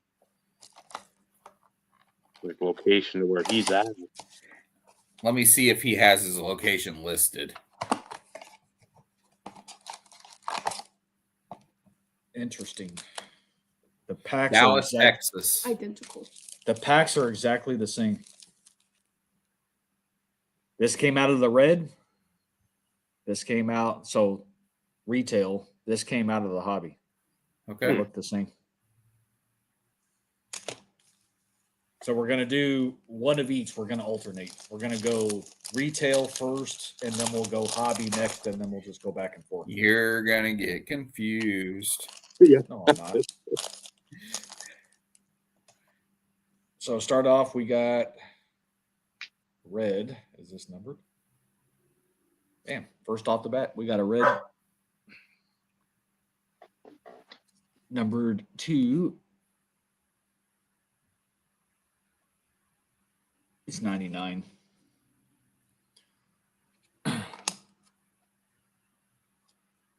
Don't care, don't care, don't care. Sleeve and top load. Because again, like all I care about is Caitlin and this and like a few of the others, of course. Is it common for sports cards to be kind of? Yes, for Prism. Yes. Hermitcraft TCG had some of that as well, typically with hollows. First one out of hobby, we got a silver.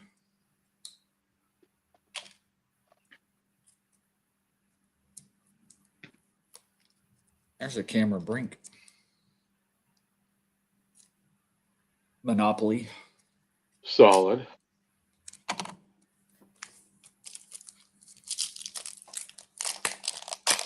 Back to retail. I'm not going to get confused because I actually have the boxes next to each of them.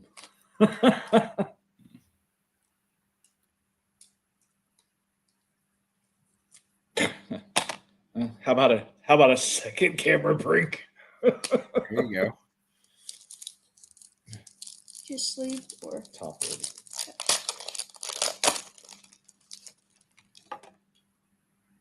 Caitlin!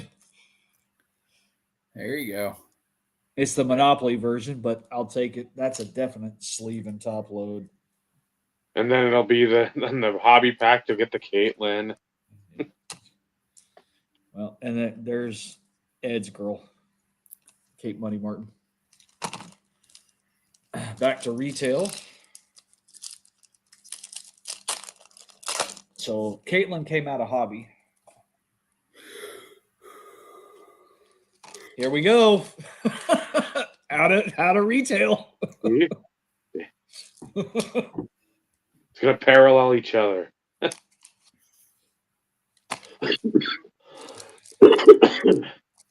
I'm just glad to finally pull a Caitlin. Of course, it's quote unquote it's not the true rookie, but doesn't matter. There's Angel Reese, true rookie. Wonder if you'll get Angel Reese in the other pack. We'll see. Back to retail. It would be kind of funny, wouldn't it? If the trend continues. There's Kate Money Martin.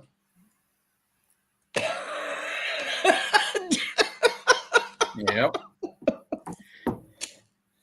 I'm not gonna say anything, but I'm noticing a pattern here. I think this is just coincidence. Yeah. Coincidence. Yes, I planned this. yes, you actually pre-opened all the packs and peeked at every single card. Nobody in that one. 2 packs left on both. So I wasn't keeping track of which box they each came out of. Just that doesn't matter. They're all the same. Nobody in that one. Nice thing about it is the whole. Here we go. That's kind of pretty. This is out of hobby. Not numbered. Interesting. That's just a sleeve.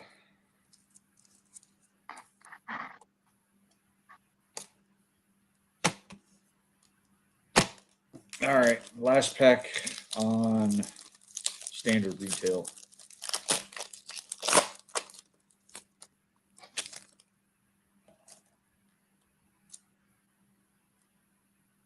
Another parallel, not numbered. Aaliyah Edwards. I feel like I've heard that name before. Who she played for? Vegas or no? I don't know. Can you tell? I can't even see what's on the jersey. Let's see. UConn. not- She played at UConn. That's another. So again, some of this probably of use anyway. I'm not playing at UConn in this club. All right, last hobby. Where's Ed, a WNBA expert, to Right, lay down the law? Carly Samuelson. I've heard that name before too. All right, there's your comparison. Interestingly enough, the numbered parallel actually came out of what I would deem as the retail. Go figure. that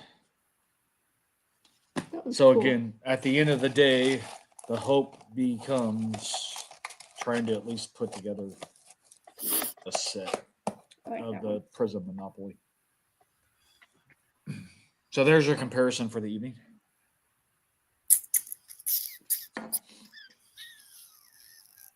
Again, 2 Caitlins, 2 Angels. So like the Angel Reese are the actual base rookies. The Cameron and the Caitlins are,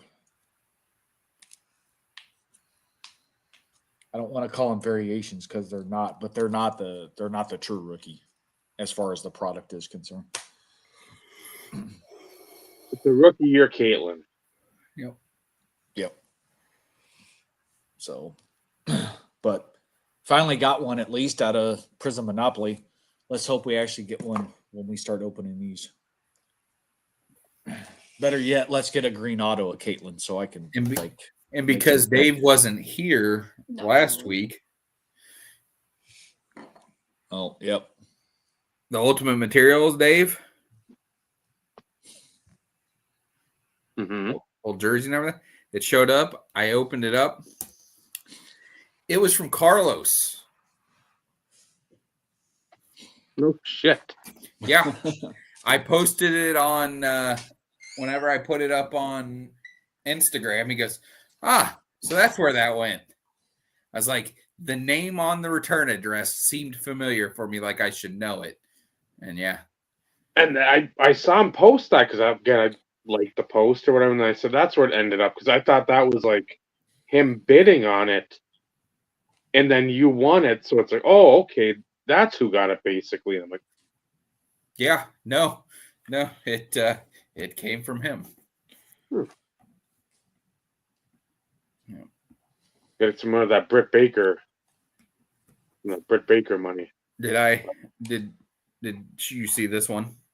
After I busted it out of the BGS case. That is my favorite pickup in a minute. I like that. I like that design. It's simple and Yep. but it's like a date specific. That's always the key. Yep, that's what I really dig about it. The photo that they used of him on the podium, the Hall of Fame induction is so sweet. But offline last week when we were on here talking, I told him, I said, but in true Panini fashion, they had to fuck up the card. Right. They have him on there. The picture is from his Hall of Fame induction ceremony. You can see the Hall of Fame logo and everything in the back. The whole blurb on the back of the card is about him getting inducted into the Packers Hall of Fame.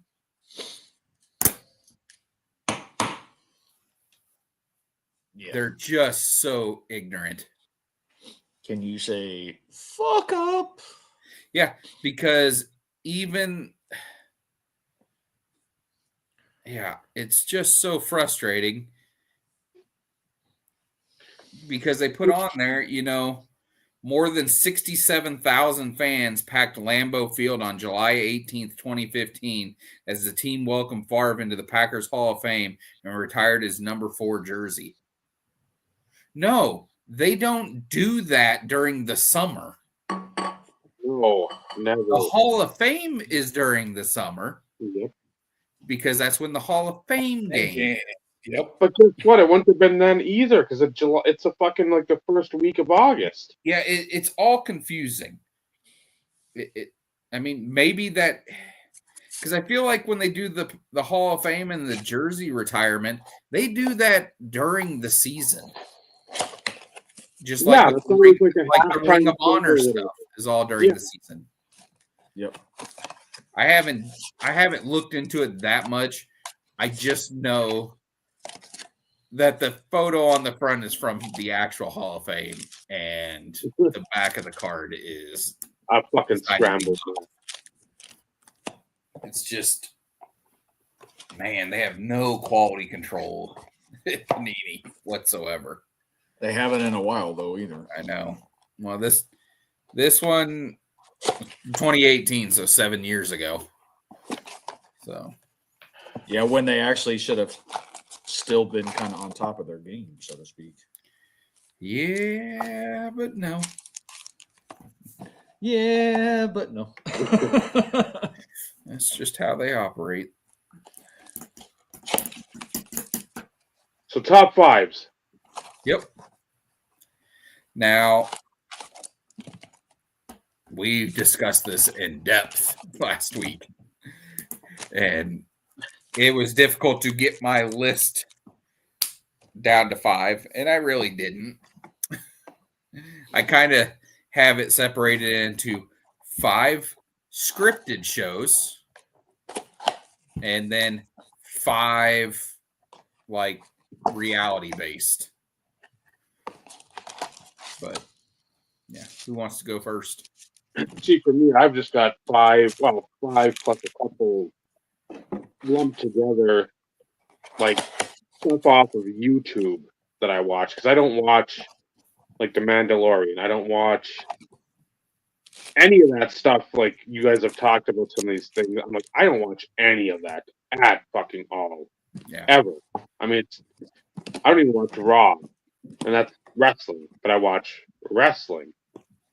So for me, I went that direction just because that's what fills my content time, my viewing hours. So I'll go first with number 5. And again, it's a 3-pack.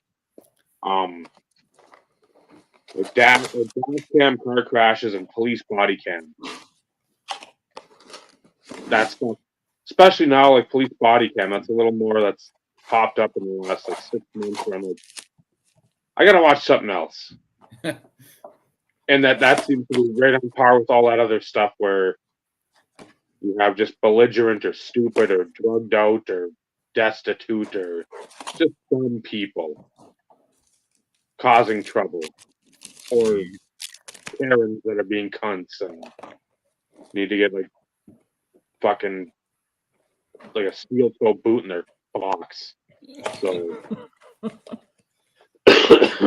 watching that stuff is always a treat. So sometimes not so much. I just watched one the other day where I'm like, I don't know how much I really wanted to watch that one, but that was the one that came up, and when I was cooking it started. So I'm like, okay, watch this. And it was about a trooper in New Mexico that offered to help a guy change a tire, and I'm like, ooh, this guy's sketchy right out of the gate, and fucker shot him in the head, shot him in the neck, and about a 50-hour manhunt for him. So it all played out over like an hour and 15 minutes. And all the body cam footage. So I'm like, again, it's something that sometimes people give police a bad rap. Sometimes they don't get the credit they deserve. I'm like, this is one where I wish they would have just blazed the motherfucker out and just like, that's it. I don't care. Or get like suspended or something about it. Whatever. This guy needs to just get fucking zapped. Wrecked. So that's my number 5. And dash cams, you guys have fucking heard me for years talk about that shit. I mean, Russia is the gold mine that never fucking will be mined completely dry. So Yep. Russia, and then as far as security camera footage, man, there's a lot of really bad stuff that happens in India and China. Oh god, yeah. I mean, it's all brutal deaths. I was gonna say there used to be, before I think like YouTube, I took away some of that stuff.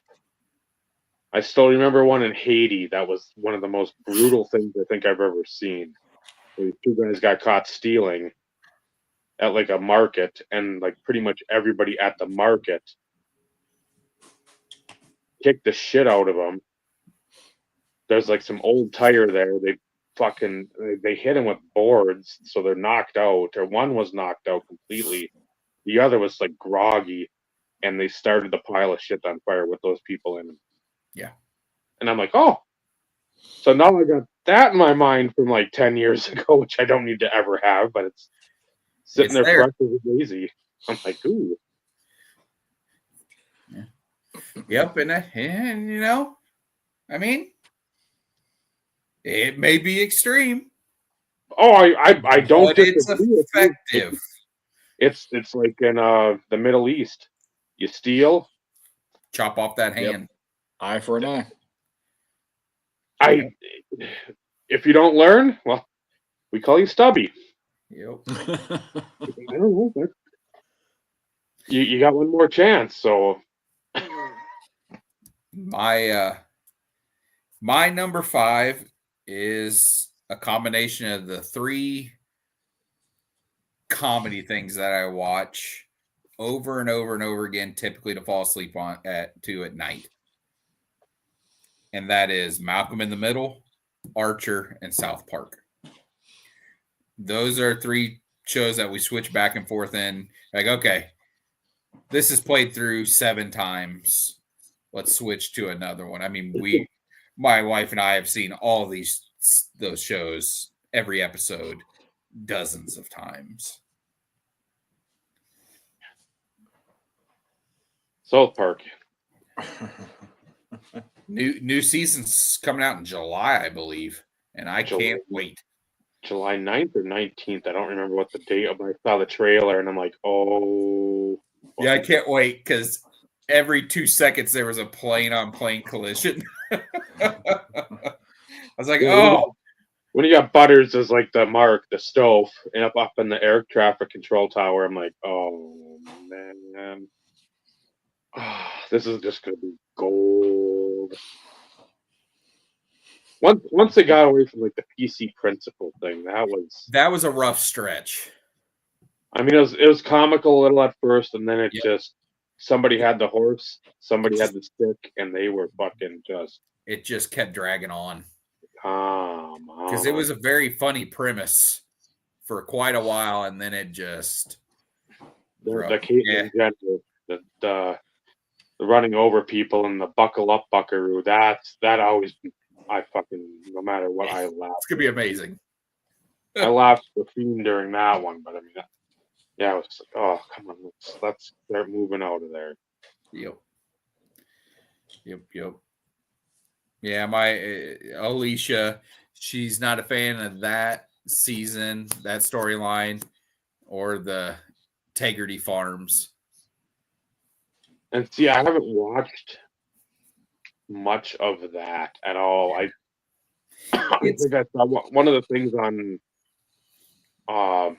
Paramount. They had some sort of special on there. I watched that like last summer, 2 summers ago. But other than that, last few seasons I just haven't watched. Yeah.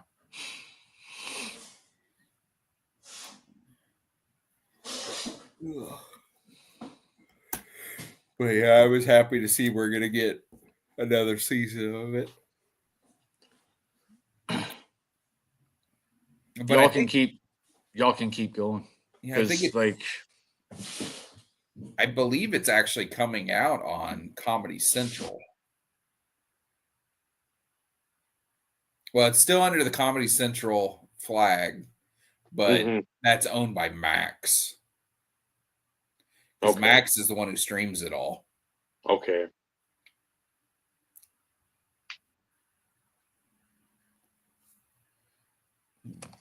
Y'all can keep going. Because even when we were in pre and after hours no show, like I was just rattling off different things just as part of the conversation. Well, and Steve guaranteed recognized that my list changed from then to now. Yes, because we rattled off no less than 150 things, and it's like, oh shit. And again, it's. I thought a lot about this, and it's just like you can't get it down to 5. It's not possible. Well, it's not even that. It's one of those in which, again, like, although there was quite a few things that I mentioned last week when we were just chatting, I'm like, I should have started writing shit down. And I have an excuse. Yeah. That's my story, and I'm sticking to it. So go ahead, Dave. Number 4 for you. Wrestling. Pretty much anything wrestling that And right now, I flipped it from car dash cam footage to Clash of the Champions 4. So something from like 88 or 89 WCW. And again, I'll jump from here. I'll jump to Peacock, but a lot of it's on YouTube. Like I'll just sit there and jump around to, okay, here's 2000 WCW. Here's WrestleMania 5. Here's Starrcade 85.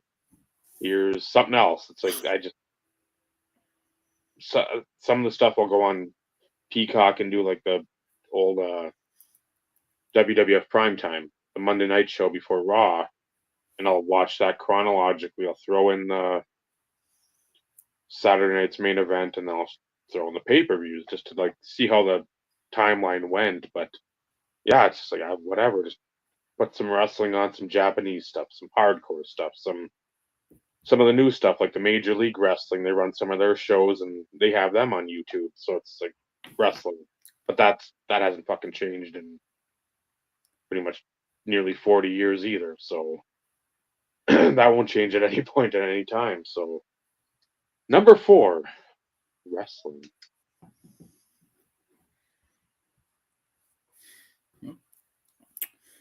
Well, for me, it is The Wire at number 4.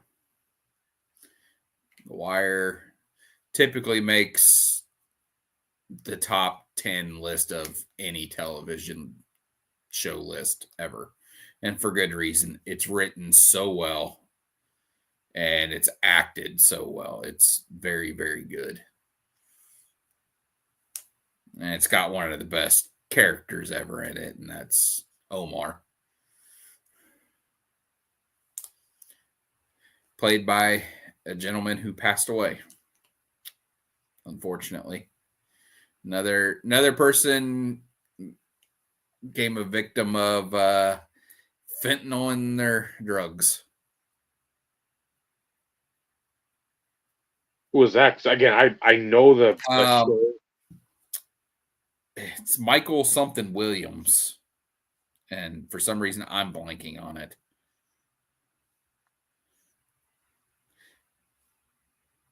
But he was also in Boardwalk Empire. But he's a black guy that's got a scar right across his face that he got from whenever he was younger. Lance Reddick was in the show too. Wendell Pierce. Yeah, Michael Kenneth Williams. Okay. Yep. Yeah, Y'all continue. I'll be right back. Died at 54, which is too bad. He had a very, very cool show on Netflix that only got one season, and I was hoping they were going to bring it back again and everything. And then he passed away, and I'm like, okay, well, then that's not going to happen anymore. Which is too bad because it was really freaking good. It was called, where did it go? Happen Leonard. It was 18 episodes. But it was James Purefoy, and Michael Kenneth Williams were the main people in it, and really good. But yeah, The Wire gets on there at number 4 for me. Yeah, I've heard of it, but never. Again, I'll probably say for everything you say, minus like South Park. Yeah. I don't even watch my own namesake. I mean, a lot of people have said it's great, and I'm like, yeah. Oh, you'd like it. I'm sure I would, but it's super funny. It had its final season here in the last couple years. Okay. Because one of the main characters that voiced the main character passed away. And they said, yeah, we don't want to do it without her. So that ended it. It's Archer's voiced by H. John Benjamin, who's also the voice of the dad on Bob's Burgers. Okay.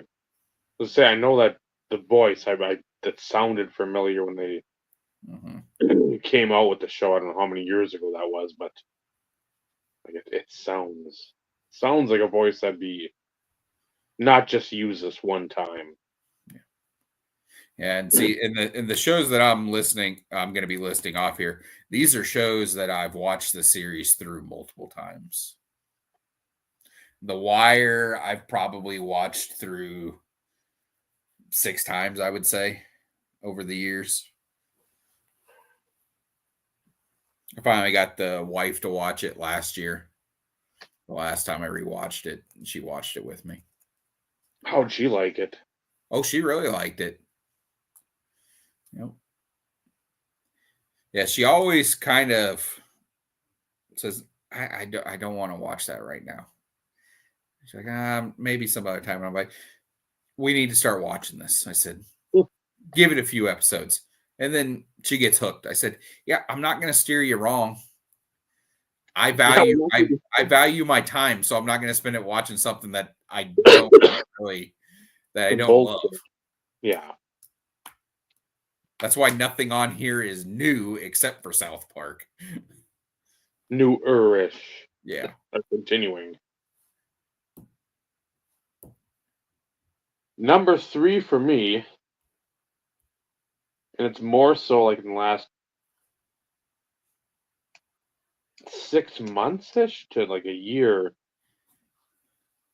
but more of like the travel stuff. Like planning on sometime going out to like Oregon, the coast, Zion, Banff, up in I think it's British Columbia, if not Alberta, somewhere in that part of Canada, and then like camping, like just seeing how people camp, and again, not like glamping and all that other bullshit, but right. At some point we want to get like a pull behind trailer, but Tristan and I constantly like go back and forth. Like, do we want something that just extends up, or do you want something that like a pop up, pop out camper that, with the beds usually on the 2 ends, and then how do you want the stuff set up, or do you want a hard shell? So it's like where we keep watching stuff about that, and then toss like the food in the area too, like where are we gonna, if we eat, where is like a good place to eat, and that I like that. I like, because then Coupley's one of the guys I thought was gonna be just a putz, because his wife looks like that Duggar. I don't even know what their channel name is, but the one that's got like 64 kids and counting, or whatever, the one that I think where the son diddled somebody. Yeah, it's the Duggar family. Looked like her, and I'm like, oh, that's gonna be a tough sell, but they gave some pretty good information. They weren't over the top stupid, and that's like, okay, I won't give them a lot of credit, but I'll give them credit, because I mean they're telling you do stuff this way. It behooves you if you do this with a pass, or whatever the case may be. So just getting ideas where instead of going out there blindly and stupidly, or you're eager, but then you don't know what you're doing, so you're probably spending money foolhardishly. That watching a lot of that stuff, you more so at times than wrestling. I mean, it's probably neck and neck with that, but a lot of Zion, because they're longer videos. It's not like a 5-minute video. Everything I want to watch about that stuff, it's going to be long. So that would be number 3, the traveling, camping, even throwing a little food in there. Number 3 for me will be another. This show is on FX, and it's one of my favorites. The Shield. Okay, yep. Shield was incredible. That's the next one the wife and I are going to watch together, because she hasn't seen it. It was either going to be that or Sons of Anarchy, and I'm in the mood to watch The Shield again. Is that Dennis Franz? No, that was NYPD Blue. Okay. No, The Shield was Michael Chiklis, Walton Goggins. It was, like you said, it's an FX show. Yep. And their FX had a massive run of great stuff. Another one of my favorites that didn't make the list was Rescue Me, which was the Dennis Leary firefighter driven 9/11 show. Again, super awesome, great show. We discussed all those on the deal last week because you had Rescue Me, you had Nip Tuck, you had Sons of Anarchy, you had all these great shows that were all on FX that all started at like 9 or 10 o'clock at night. And then you were allowed to curse and stuff. But yeah, The Shield, super good. So that was my 3. Number 2, I know the next 2 will be shocking. It's like everything else. And again, it depends on what's going on in the world for number 1. But like the last week where I was sick, pretty much Wednesday to Saturday, number 1 was all I watched. Okay. But number 2, if number 1's not going on, number 2 is number 1. Softball. Okay. So I mean it's not always, and I've said it, coaching like summer, I'm like, just watch, go back and watch a game. It doesn't have to be your Oklahoma, Florida, Tennessee, Alabama, Nebraska, Minnesota, whatever. You don't have to watch the cream of the crop. Mm-hmm. Most of the time when you're watching some of these teams that you don't even know where the fuck they are. I mean, if you're North Texas, it's like, okay, it's in North Texas, I get that. Or you see like Abilene Christian or Tarleton State or what, you're like, I don't even know what that means. But usually that's a decent game. You'll see some goofy nonsense that happens. I didn't know that. Like I haven't seen that before. That's interesting to me, watching, sort of comparing to like a baseball where you don't see that in baseball or whatever. But trying to tell anybody that plays the sport, again, Ed, we're around, but he's not. Watch the fucking sport you play. Watch some of them games. So if you're ever in a situation, then oh man, I remember that game I watched. It had this situation in it. So like, I don't know how many times last summer you had to sit there and tell them like, hey, we had just had a game where, again, pretty much they score from third, it's over, and people are playing regular depth in the infield. I'm like, what are we doing? So we went through a whole thing, and people still didn't understand why. I said, because if it gets hit to you, you're throwing it home immediately. You need to make sure that run doesn't score. The game's over. You throw it to first, who fucking cares? Yep. You got the out, yippee, they scored. Yep. Again, if it's 2 outs, that's a little different. Yes. But again, 0 and 1 out. You got to play in. And again, trying to tell them, and Naomi just like sitting there looking up at the sky like this. These people are idiots. I'm like, I know. It's 2 years ago, nobody wanted to watch the Oklahoma. I said, just watch a couple innings of the game. And tell the coaches, what do you want to work on that we haven't worked on that you saw them do? 2 people watched. 2 people at a team of 11. I'm like, this is why you guys suck. This is why you guys don't get better. Yeah. You're going to stagnate and you don't care. And that's, for me, not fair for my kid, because she wants to get better and do well. And you guys are all fucking shackles and chains and the ball at the end. It's like you're just bringing everybody else down. So watch the games you play. Play a sport. Doesn't have to be NBA. Watch Binghamton and Albany for basketball. Mm-hmm. Watch it for lacrosse. Watch it for soccer. Watch it for baseball. Watch it for softball. Watch it for hockey.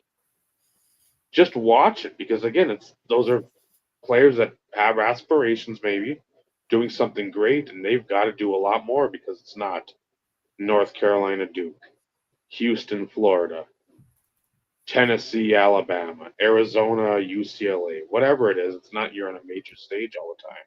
So trying to pound that into her head, and she's figuring it out. But yeah, softball is number 2, and sometimes number 1, depending on my number 1. Makes sense. Number 2 for me is House.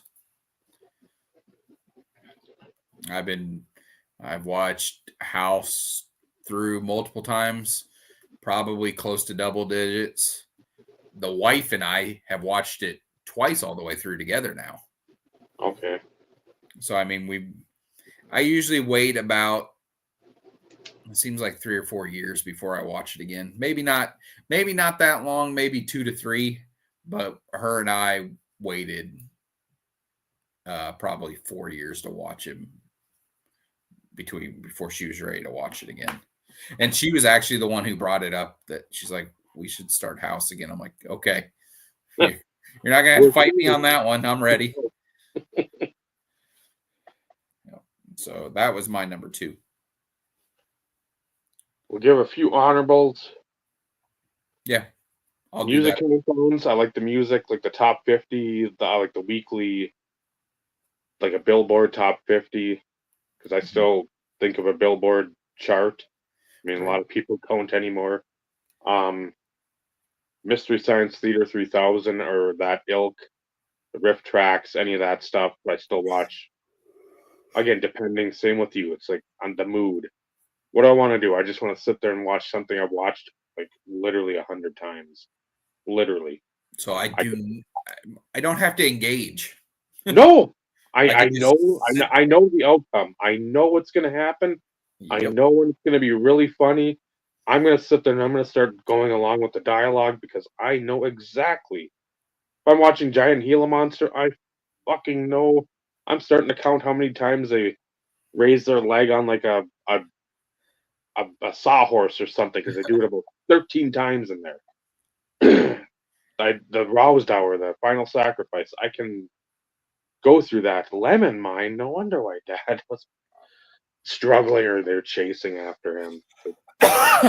You just know the sequence, and it's still funny. Show wise, I haven't watched any of this stuff in forever, but like stuff I used to watch all the time. The Office. I love like the first like 5 seasons, 6 seasons. Mm-hmm. And then when they started like adding more people in, and like Daryl became like more of a really main character, I'm like, no, that's we're good. There are all these other people coming in from the outside. Always Sunny. We still watch that. We actually are up current right now. When I think I've got through season 10 or 11 on DVD, and I don't know if they've got any more, but that's one I will always continue to. If I see it, I'll buy it because I love, especially like the Dayman. Oh my god, that one! Oh yeah. I mean, there's the Rickety Cricket. I love when he would come up. There's so much in there where, I mean, you laugh. You just laugh from the beginning to end and be like, this is nonsense. But if I was part of this team, this would be fucking great to live this every day. Yeah. Rickety Cricket is married to Bones. Stuff you learn. Yeah. Yep. So those are like 2 shows. Emily Deschanel, that's her name. Okay. Yeah, he's married to her. I'm like, good for you, Rickety.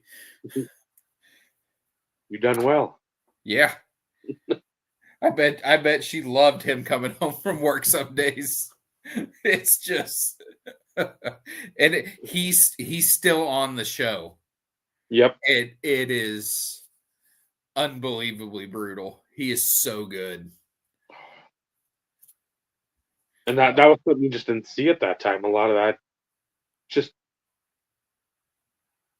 brutal humor, but it wasn't like to be like a gross or something. It was just like these people were fucking that aloof and didn't have a clue of like what the hell they were doing. They're just scheming and scamming, and That's the best part about that show is there's not one redeeming quality about any character on it. They're all the worst people. And I love it so much. So that one, my brother got me into that way back when must have been season 2. It's like, you gotta watch this. This is absolute lunacy. That Yeah. once like season 1 was okay, but they didn't find their footing till like season 2 really got Exactly going. when they got comfortable to put out anything they came up with. It's like at the end of season 1, okay, you're starting to push the envelope.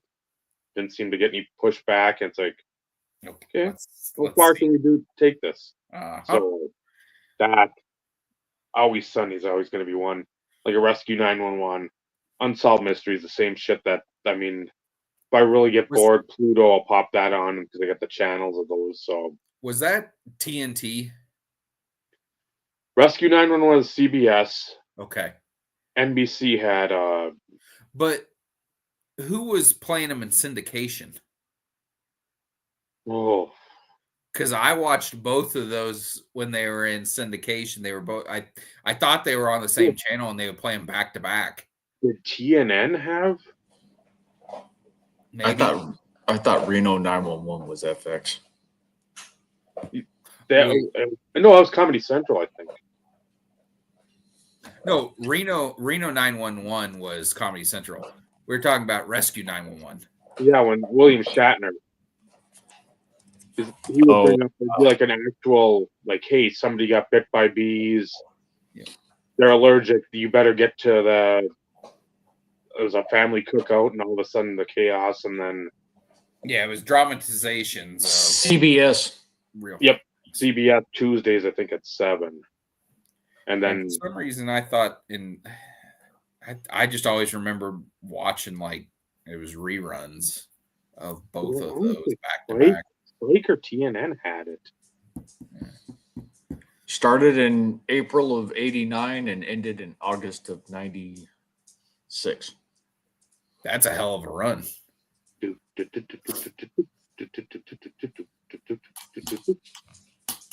But number one, again, depending on what's happening, people will get texts from me updating them, even though 95% of them will say, I know. But when I start hearing names and I start hearing areas and I start seeing maps and I'm looking at my radar, I feel I need to, just in case. Yeah. And that would be weather. I probably, again, like I said, even without softball like season, sometimes I'm just like, I just want to watch.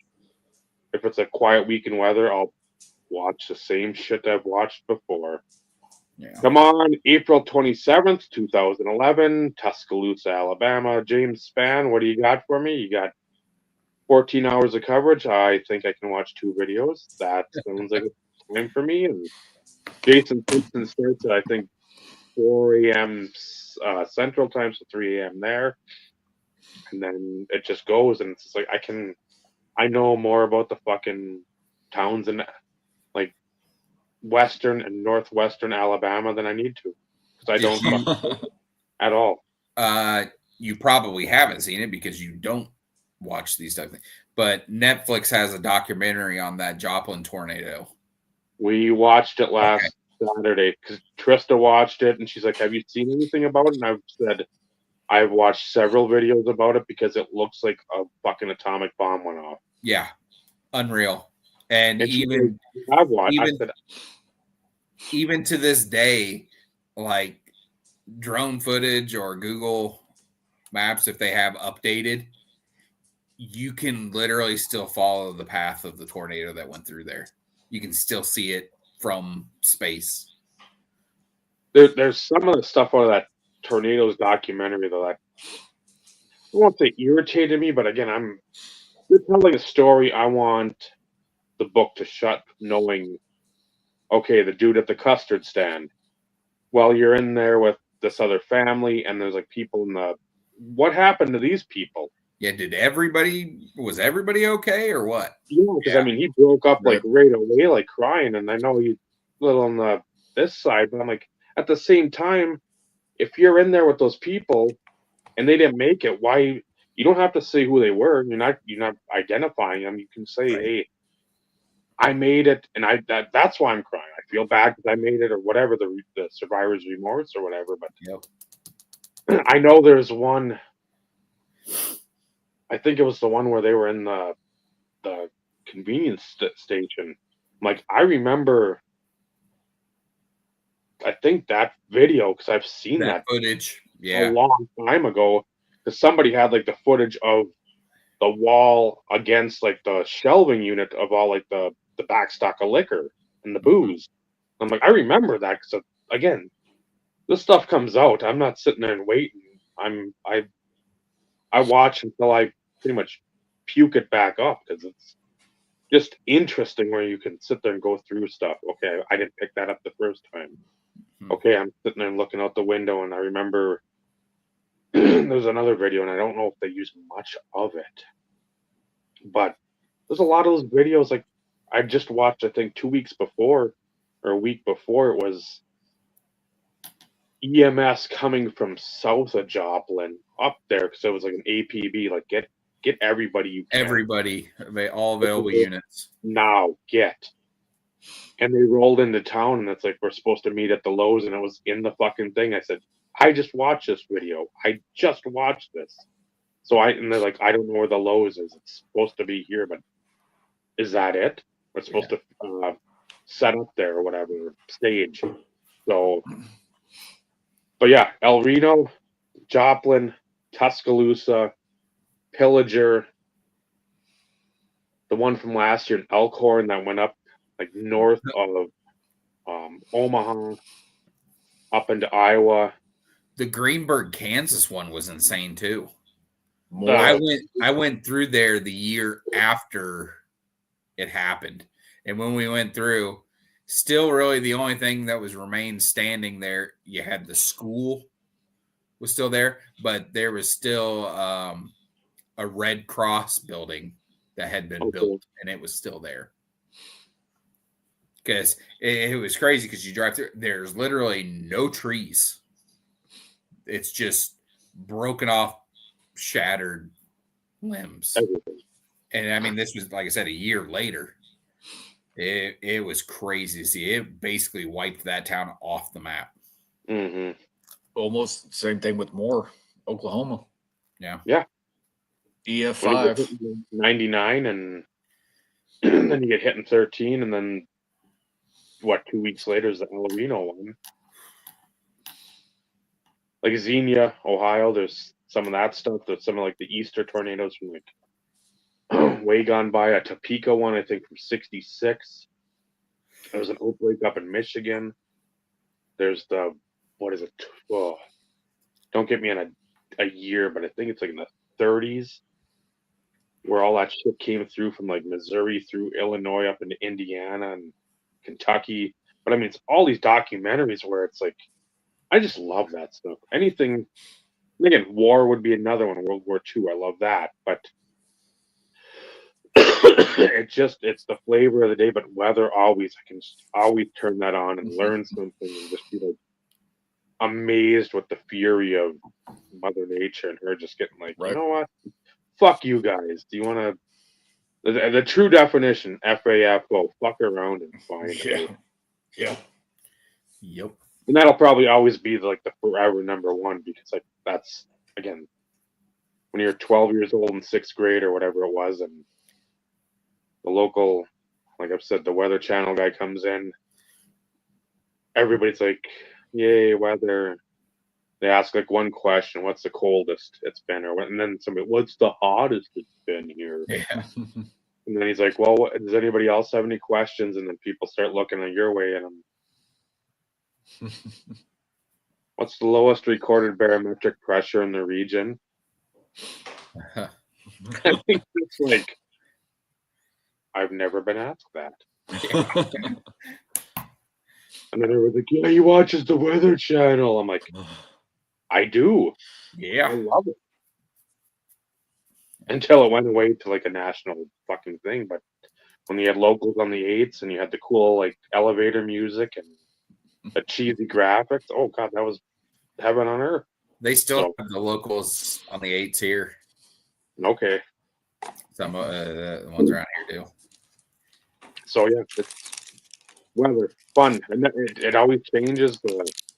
Nothing's ever the same. So Yep. Well, I'm gonna go ahead and list off the non-television shows real quick. I'm just gonna run through them of the non-scripted stuff that I watch a ton of. What? Antiques Roadshow, Overhauling, Road Rules, and then the one. As soon as you mentioned this topic, this popped into my head, and I, over the years, had forgotten the name of the show because it was an obscure thing that was on Nickelodeon. And when I mentioned it, Vinny and Steve didn't know the name or really know the show. But it was on Nickelodeon. It was called Maximum Drive. And it was a kid's show. And each episode had 3 teams of 3 kids competing each other. And it would be on obstacle courses with like BMX bikes, dirt bikes, all kinds of like 4-wheelers, quads, all these things. And they had different obstacle courses that they had to go through on these things. And they were always timed. And that determined obviously the winners and everything at the end. But when that was on, I was like, man, that's all I want to do. I want a dirt bike so bad. But absolutely love that show. And it was only like, I think we discussed it was like 40 something episodes. It wasn't on for a long time. I was like, I can't believe it ever got insured. Right? Because kids on motorized vehicles, this is going to end well. Yeah. they must have had something where you had like a tryout, like, can you figure this shit out like beforehand? Right. Like the vetting set, because it wasn't going to be like some kid from New York City. No. Going on all these kids had experience on these things. Yeah. But yeah, that was those. But as far as my number one, and it's a show I've rewatched and rewatched and rewatched, and I never get tired of it, and that is Justified. It is my favorite show, period. And that's Timothy Oliphant and Walton Goggins. It was an FX show. Timothy Oliphant plays a United States Marshal, and he has a problem with shooting people in the line of duty. So they send him back to this was in, I think, Miami, I believe, is where this latest one happened. This is in the first episode, the pilot. And then they send him back home. He is from West Virginia. He's from Harlan County. And that's all about coal miners and meth. Ooh. And the show, it is just so good. It really is. And then they did a spinoff, or another. It was a limited series,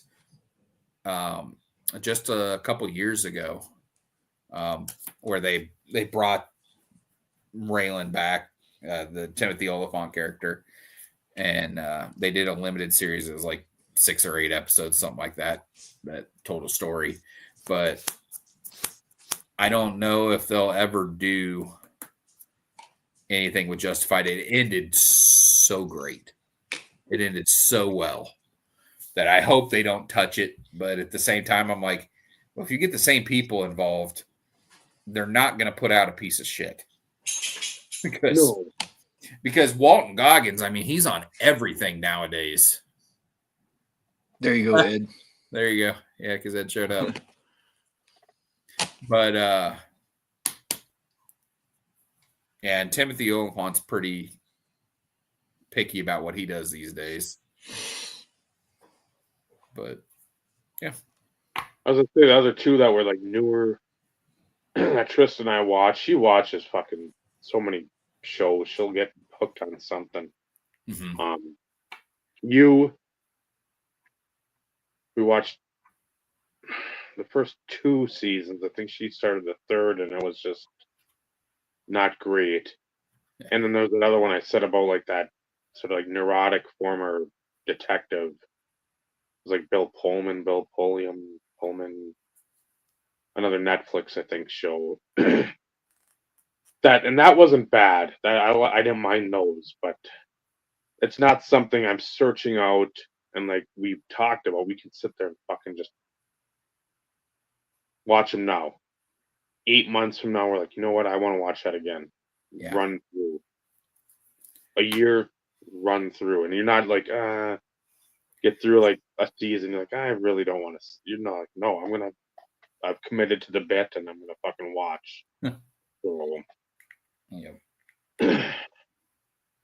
But yeah, and I could have listed another 20 television shows that I enjoy watching. One that was really hard to keep off the list, or two actually. You had Banshee and The Boys. Absolutely love that. And then there's a bunch of shows on Showtime that I really liked.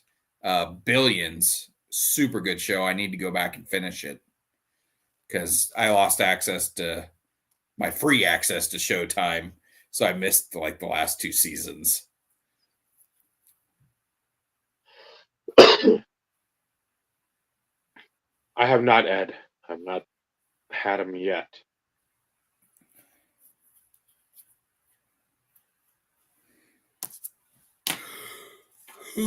And I know there's more. I'm sure there's stuff I'm missing, and I'm like, well, yeah, I probably watch that more than some of this other stuff. But right now, that's the stuff on the list. That's the Yeah. weather stuff, all like the weather too. Storm chasers. There's specific ones that I will watch. Reed Timmer can get caught in the tornado, and his team can go fucking flying in the sun. That's literally the Mojos, Santiago. That's like literally those people that we really dislike in the hobby. Breaking cards and trying to like earn a buck off people that are Okay, so other people don't like that Santiago guy then. No. Okay. I kind of figured I wasn't the only one, but I didn't know. No, that's home ec clothes. If I say home ec clothes, that's him. Literally looks like he made his clothes in fucking 8th grade home ec.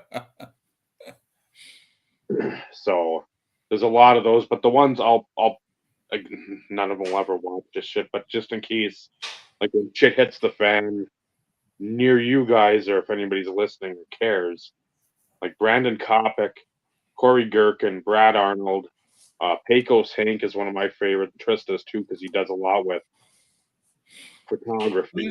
Who's the guy that you typically send to me?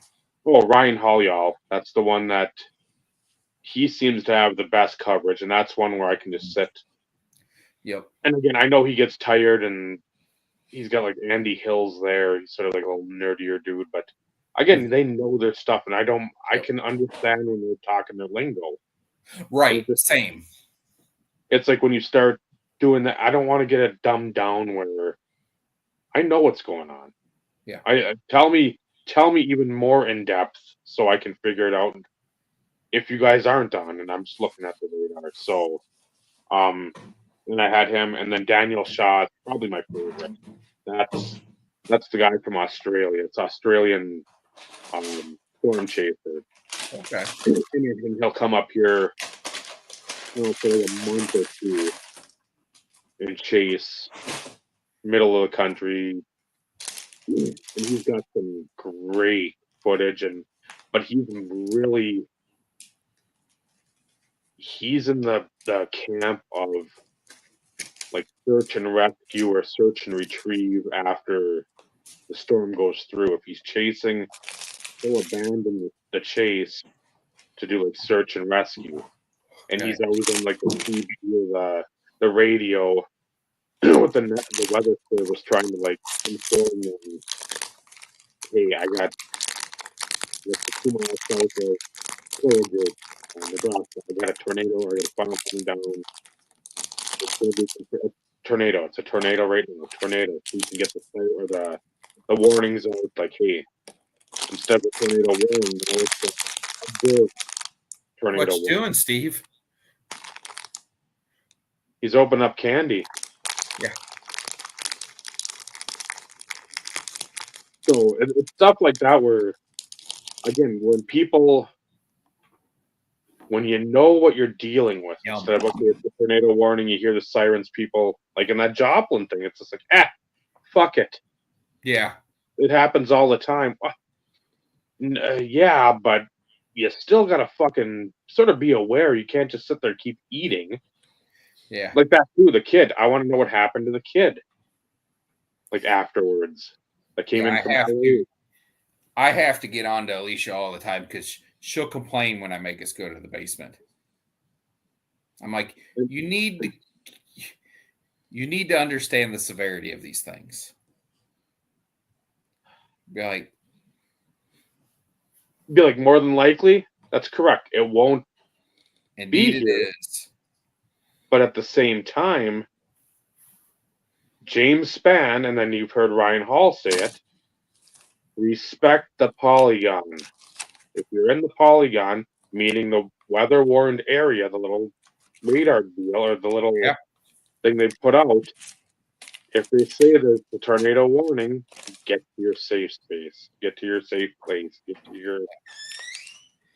I came across this at Walmart, and I wasn't gonna buy it because I didn't need it. And the wife's like, she was with me, so she grabbed it. I have no clue where mine are. I didn't want to buy it because it didn't have a price tag on it, and I assumed because it was Pokemon, it was going to be more expensive than I wanted to pay. I was correct. She took it up there, scanned it, and it was $30. I'm like, yeah, I'm not buying that. She goes, let me buy it for you. I'm like, okay, because I do love it. It's awesome. It is so soft, and it's relaxing. That's one of the kiddo's favorite Pokemon. It's mine, and I don't really follow Pokemon like at all. Slowpoke, that's the other one. No. I like that. Because I'm like that. Those are two of me. Yeah, this is me. I'm like, I can always buy into that too. Yeah. If it's a fat and slow thing, I'm like, yeah, right here, I can relate. I am slow. Yeah, Rob Van Dam. Yeah. So, yeah, I see those things. That's what, RFS, really fucking slow. Yeah. That's why I like the. Hell yeah. The corgi with the fucking Rob, and now corgis are what everybody wants. So again, ooh. Yeah, my mom, the neighbors on either side of my mom have corgis. It sucks. It fucking sucks. The one, I hadn't seen it in a minute. Oh man, has it gotten chunky? It's a fat loaf of bread. It's hilarious because I always take Charlie over to my mom's whenever I go over there, and Charlie will go out there, and that corgi will come out, and it'll just run the fence back and forth. There it is. Yep, same. Charlie ignores that dog. I'm like, quit being a bitch and pay attention to that dog. It wants to play with you. Yeah, at least say, hey, do something. The other side, I hate when I'm over there because they have German Shepherds. They had two of them. Both of them died. They got German Shepherd puppies. Ugh. So they're young ones now.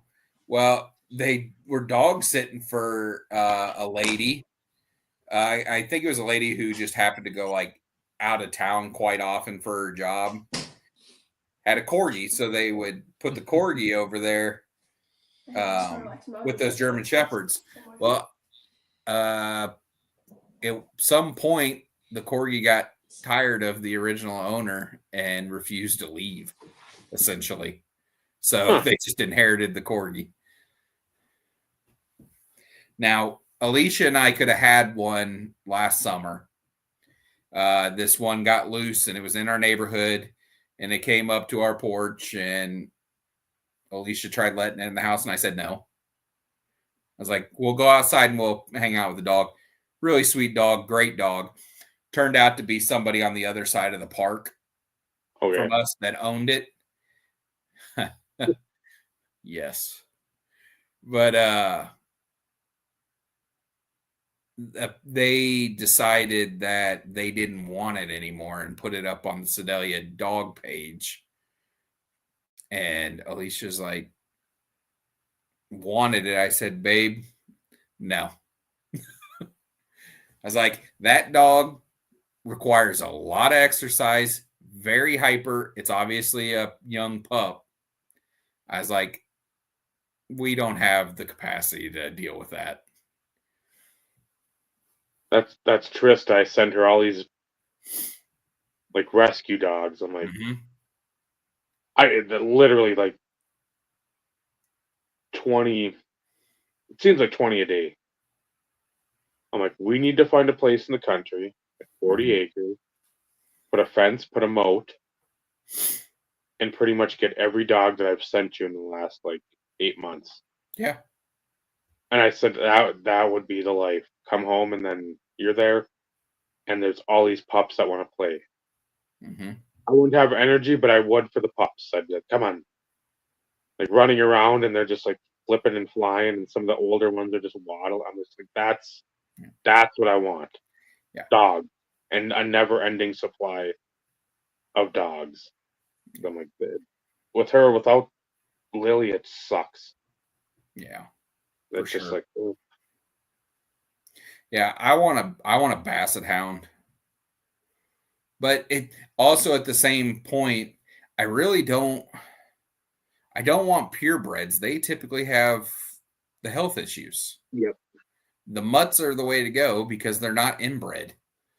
Yeah. Because there's a lot of bad breeders out there that just keep care. popping them out, and they don't care that you're weakening that gene pool real bad. And because, like I said, I would like to have a basset hound, but I know they have major problems with like ACLs and stuff like that, and that's really expensive. Yeah. And I say I wouldn't, but Charlie might. I don't want to go into debt for a dog. I just don't. But I love Charlie a whole hell of a lot, so I'd probably do it. But I don't want to if it comes to something like, well, it's going to be a $5,000 surgery. This dog was free off the side of the road. I can't see myself putting $5,000 into her. But she costs me enough as it is. Her allergy shot is $90, and it's every 4 to 8 weeks. And then, yeah, because we just took her to the vet a couple weekends ago, and it cost me $170, and that was just to get her allergy shot. And then I bought the next 6 months worth of heartworm medication. Oh, and got her nails trimmed, which they charged $18 for that. I was like, yeah, we're probably going to do that ourselves from now on. Because I liked it a lot better when it was $10. Yeah. At some point, I'll send you the one dog that I keep going back to. I'm like, God, I want to get this dog. Mm-hmm. It just looks.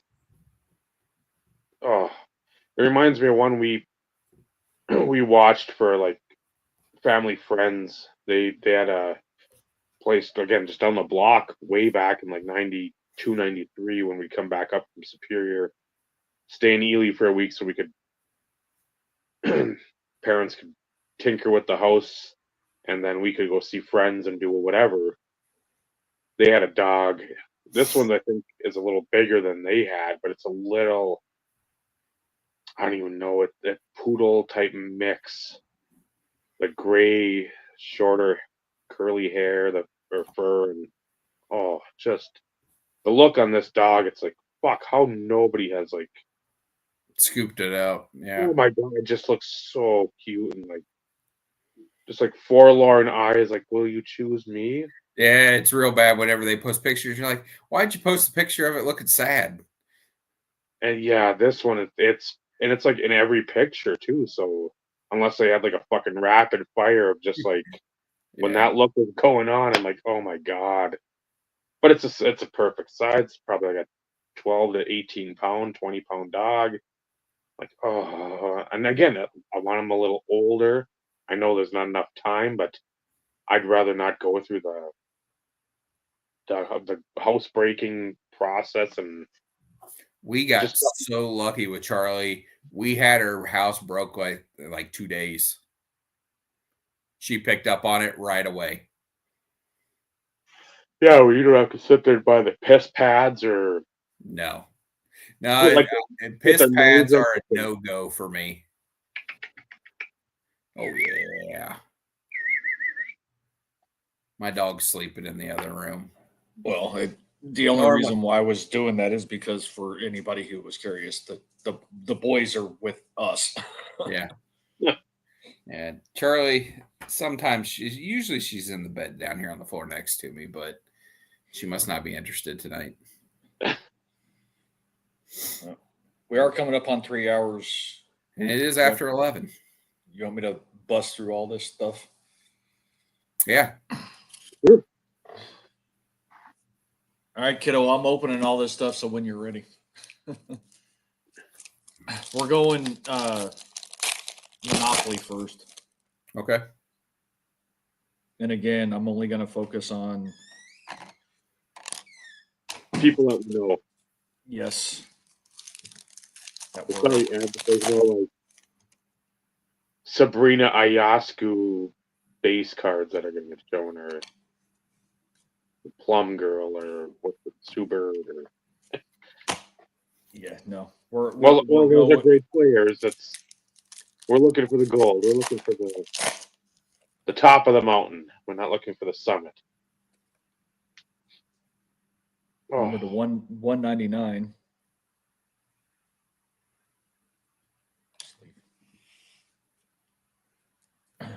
Cool looking card.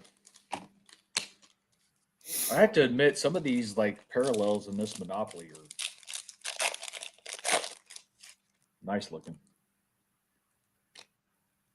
There's another Cameron Brink. She's not a bad one to get. Nope, and another Caitlin. So that's 3 of each of those.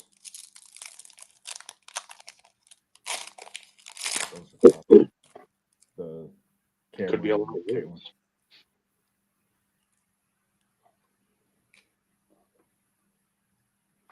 Damn, I can't read this. Another serial number. I think it's out 249. That's what It was hard to see. There's another Kate Money Martin for 249. yeah, 249. So that's just a sleeve.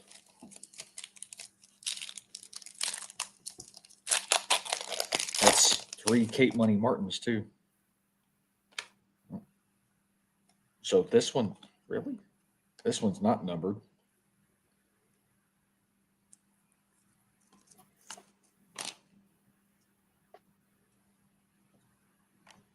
Another Angel Reese. Yeah, at least you're not getting That's loads of Rebecca Lobo. Or I know there's one other large white lady, I think from Australia, that was the number one. Oh, man. At least you're not getting these people. Stack operator. Elena Deladon. No, she's retired. Yeah, I saw that. Which I had no idea. So Stewart. She's one of the big oh, ones. Brianna Stewart. Yep, Angel Brianna Reese Stewart. Monopoly. Top. So what's the name retired too? Tarazzi. Diana Yep, Diana Taurasi. Taurasi, she finally retired.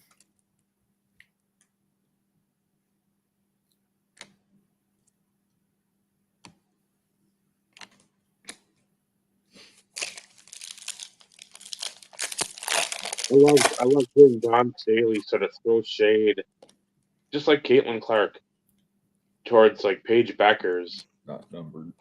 And like, oh well, then nobody's like giving South Carolina the credit they deserve. Bless you. And then No. South Carolina goes and loses by like 23 in the title game. Yeah, UConn got hot.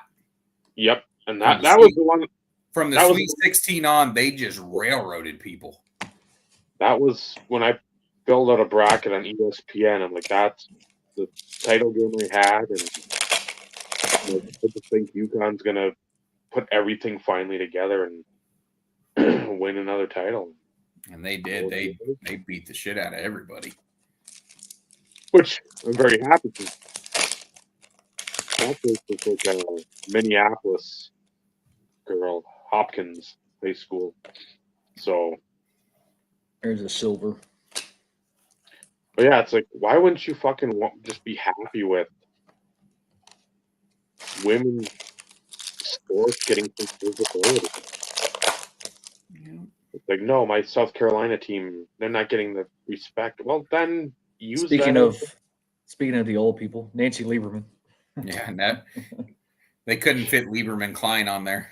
No, And Breonna Stewart. they would have had to have the old Cleveland Browns quarterback list where it has like Yeah. the Pacific thing where you had to open it up and it was soupy or something. Oh, just be happy that people give a shit about women's basketball, and Don Staley can't do that. Like, geez, come on. Yeah, she comes off as just a bit bitter. Yeah, I don't- Hey, finally, there's the base, Caitlin. Hey, rookie. the real one. That's a top loader. Woohoo! I think I hit the big three now as far as the rookies. So maybe I'll get a complete set there. Because I'm pretty sure, because like I know we pulled Angel Reese a few times. Did we pull a Yeah, Brink, Reese. Cameron Brink regular rookie? One that would look like this. It'd be a top load one.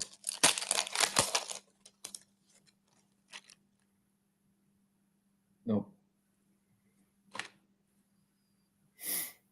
Speaking of Diana Taurasi too, Dave. Man, you know what I'd really like to see is like a Caitlin Nope. Clark Gold or It something. look like this. So no Cameron Brink regular rookie. Settle for like some kind of red or red wave parallel. Be a color match. I think though in my first one of these I opened, I think I actually did get a Cameron. Because I opened a couple, or was it just the one? A couple weeks ago. I thought I ended up pulling a Cameron base. You would think though, with the number that I've opened here, that we'd get one. We still got quite a few packs left on the Monopoly. Let's get a parallel of Caitlin. I'm not asking for much, right, guys? Nope. There's another Diana Taurasi. Dave, like, start saying Caitlin or Cameron there. You're like a Caitlin Clark, like you said, like a green, even a green shimmer or green something or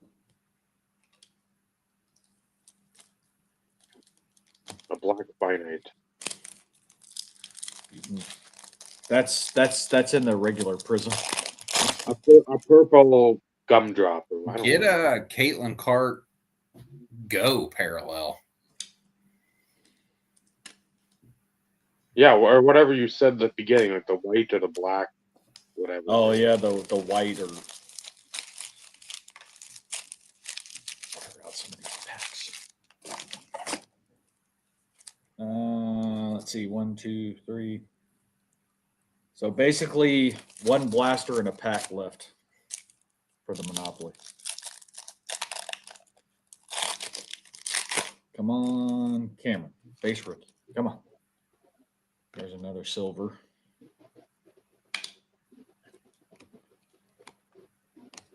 Tell you what, rookies are actually kind of tough to pull out of this shit.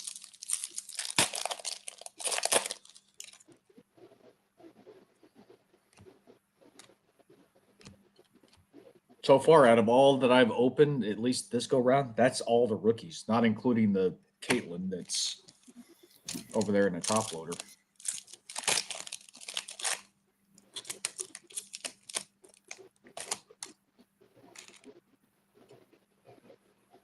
Another parallel, not numbered.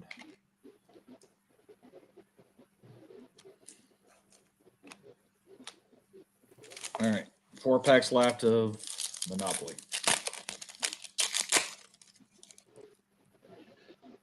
There's another Angel Reese Monopoly. Yeah, pull a gold Cameron Brink. That's color match, right? She's a spark or something. Yeah, that'd be nice.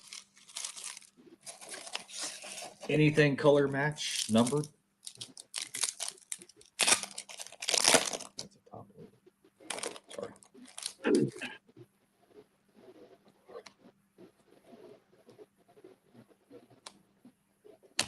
All right, 2 packs left. Come on, Caitlin Clark Auto. That would be in regular Prism. Come on now. But keep saying it. Keep saying it. Come on, Caitlin Clark Auto. It's Panini We've quality seen control. Topps cards pulled out of Panini packs. Yeah. So Come on, Shit 52 mantle. 52 mantle. Come on. Yeah. All right, there we go. At least out of 6 blasters, we did get a Caitlin base. So finally, in 3 Monopoly version or variation. I can't really call it a variation. I guess it's just. So here we go. Prism. And the last 6 packs are going to be hopefully damaged pack or damaged box mojo. 1, 2, 3, 4, 5, 6. 1, 2, 3, 4, 5. 1, 2, 3. My stack was starting to lean, so I was trying to keep it in blaster. Come on, 97 Upper Deck TV multicolored game jersey. Let's go. Come on. Well, rookie silver sleeve. There's the variation. Do what? So not do because I told. So put top loader ones on your phone. Sorry. That way you don't have to repeat it. These are getting a little bit tougher to open. Minecraft TCG was really tough to open for some reason. There's a blue, not a rookie. Come on, Game Gear. I think they like this Panini Prism jersey cards. What? Are they both supposed to go in that Yes. set? There's another blue.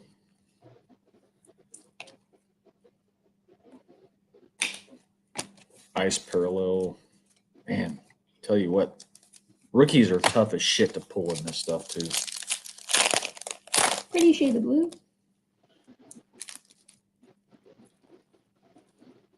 Brittany Griner green. Woohoo! The rare Russian flag parallel.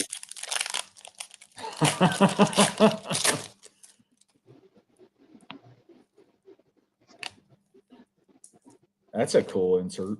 Cameron Brink, fractal. It's not Fractal Matrix. Come on now. Jeez.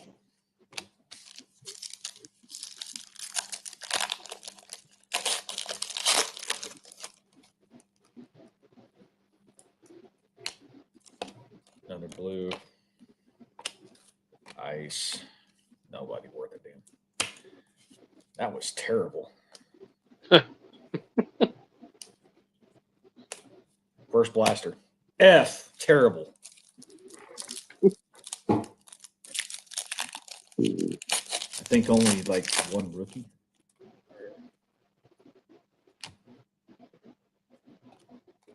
Blue. I mean, I'm not showing everything. Like you get an ice, I think, in every pack.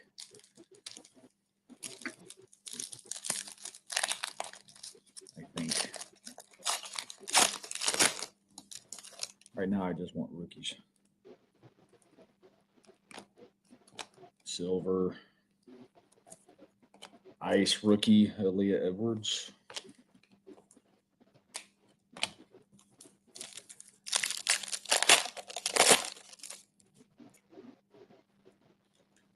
Blue rookie. Oh, damn it. Cooper.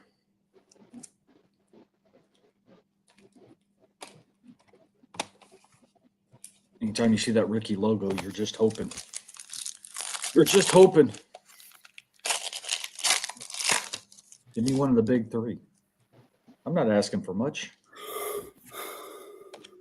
Top tier. Another ice. Not a rookie. 2 packs left in blaster number 2. Blue. Ice. Rookie variation.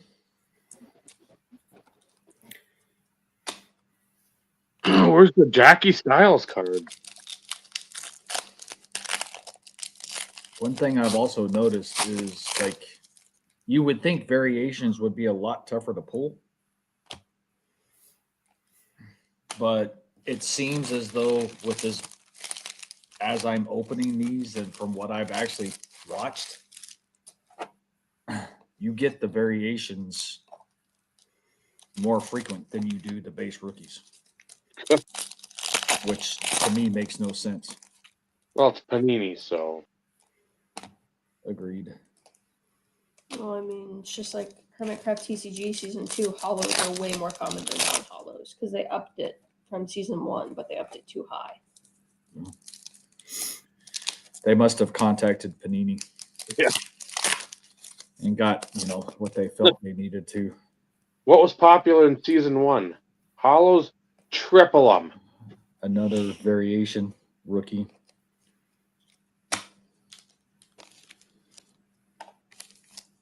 Like, I think as far as the base rookies, I think I've pulled the same 2 twice. Finally, a different rookie. Silver.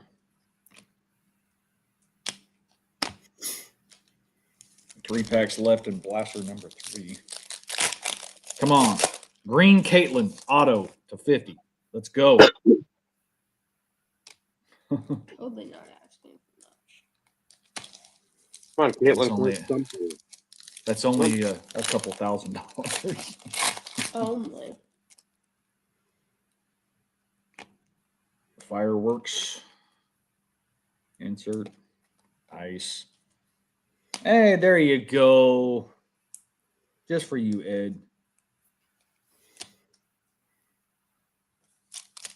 A raw copy, though, not graded yet.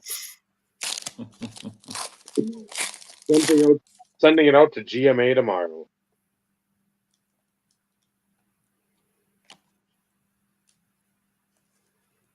Actually, finally getting some base rookies that aren't variations. But not who we're looking for. All right, 2 blasters left. Come on, Caitlin.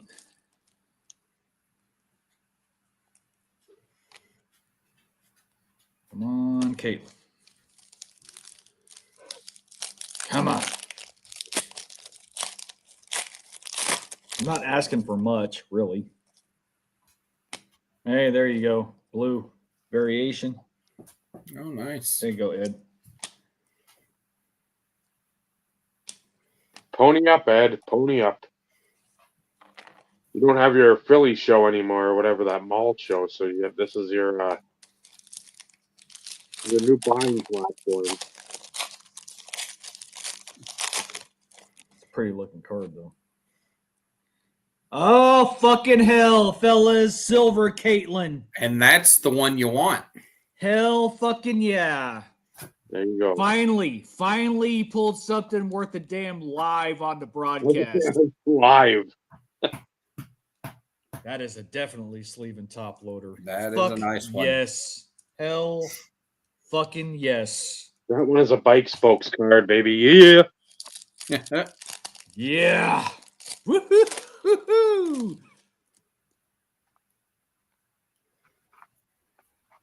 Fuck it, I don't need to open any more of this stuff after that. I'm satisfied.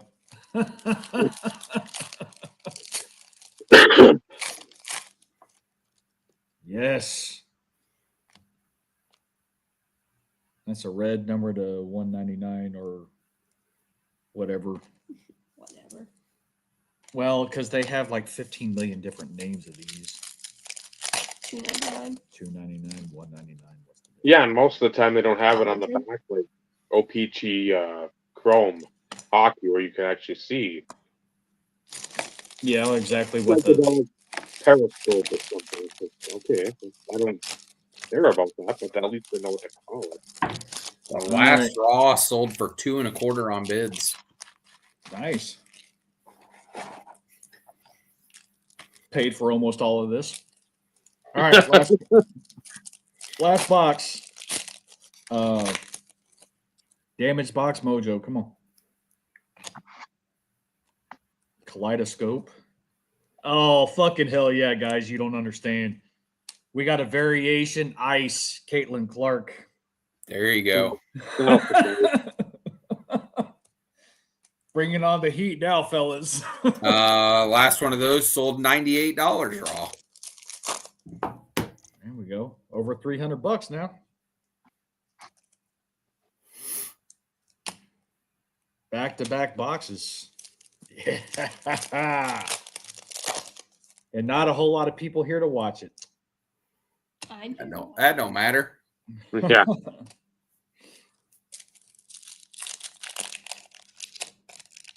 Ed, you gotta tell your manager to get Tuesdays off. Yep, Tuesdays from now on.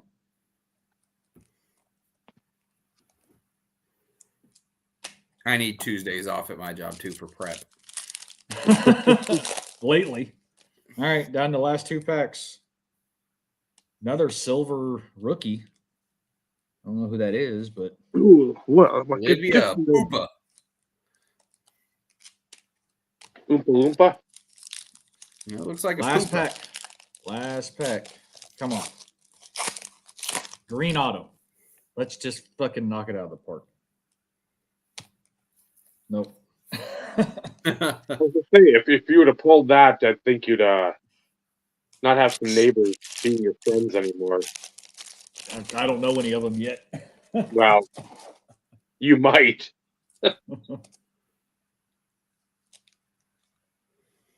Sorry, gotta top load these up real quick. At least show these off one more time. Ed, how much are you offering for the blue?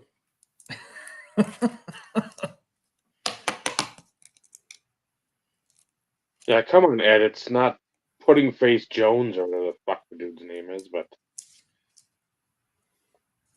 Of course, I would have loved to have pulled a base to potentially put together a set, but I'm not complaining with that freaking silver. That was definitely unexpected.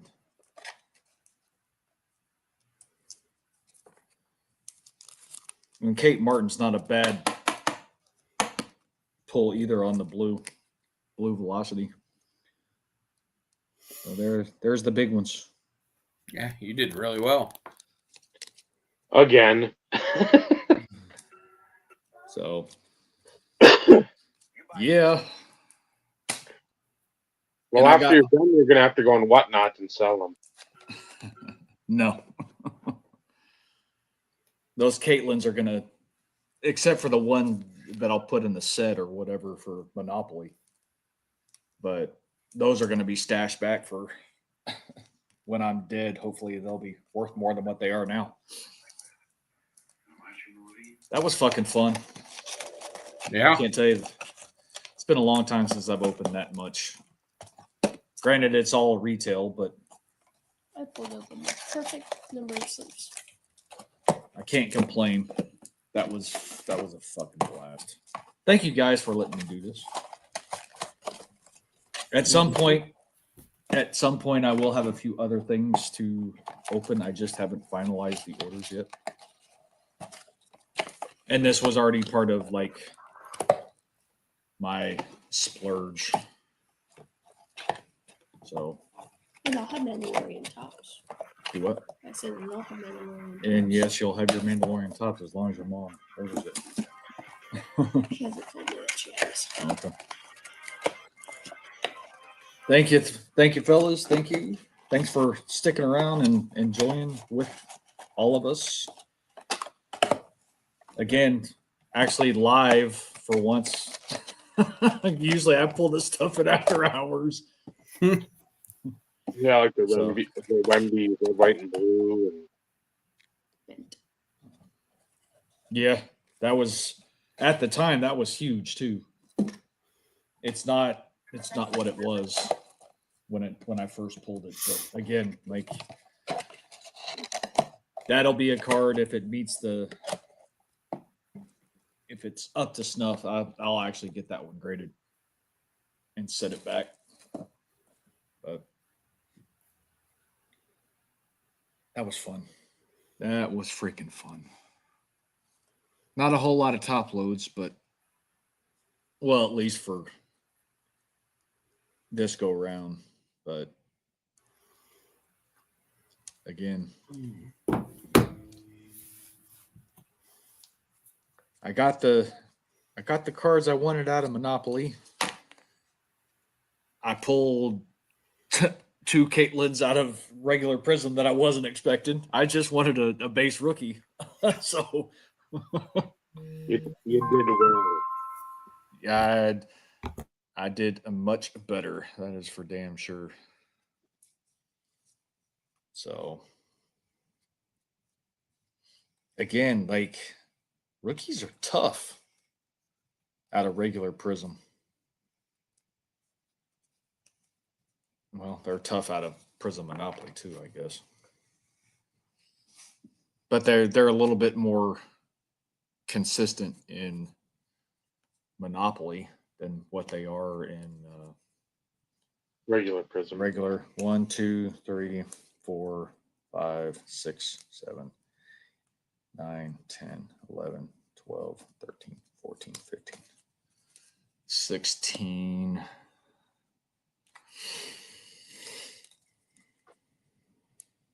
17, 18,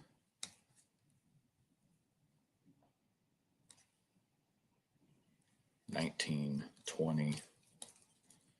Yeah, 20 base rookies out of Monopoly. Ooh. That's not including because they have the rookies out of like this variation too. Mm-hmm. I didn't separate those.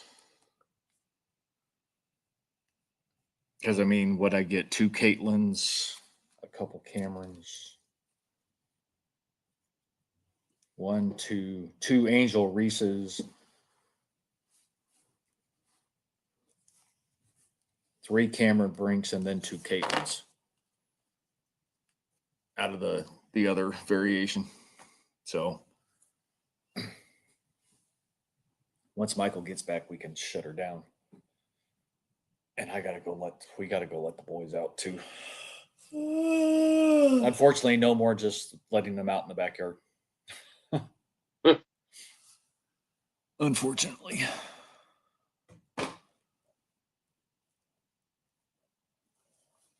If having a yard wasn't so much here, because like they actually have units with yards. But a little bit too much out of the price range.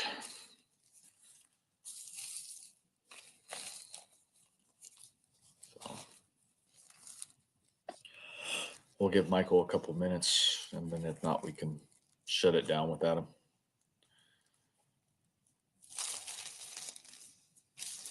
And I'll fill you in with what was going on with Benny too. Because I texted him. All right, he's back. Shut us down, dude. Thank you for watching.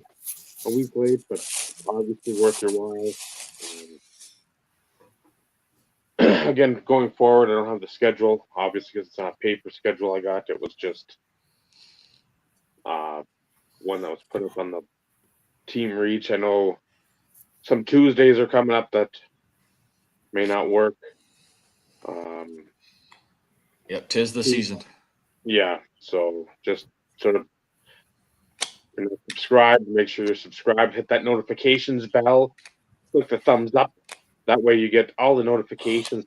So when we're going live with our next episode. Or just watch it in the archive. Either way, doesn't matter. We value you taking your time watching our just insane amount of dribble and nothingness. So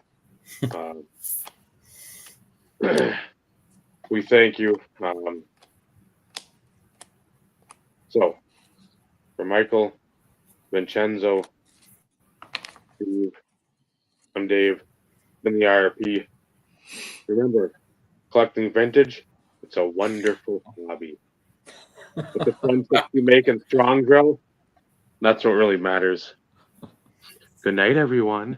Good night, everybody. Right.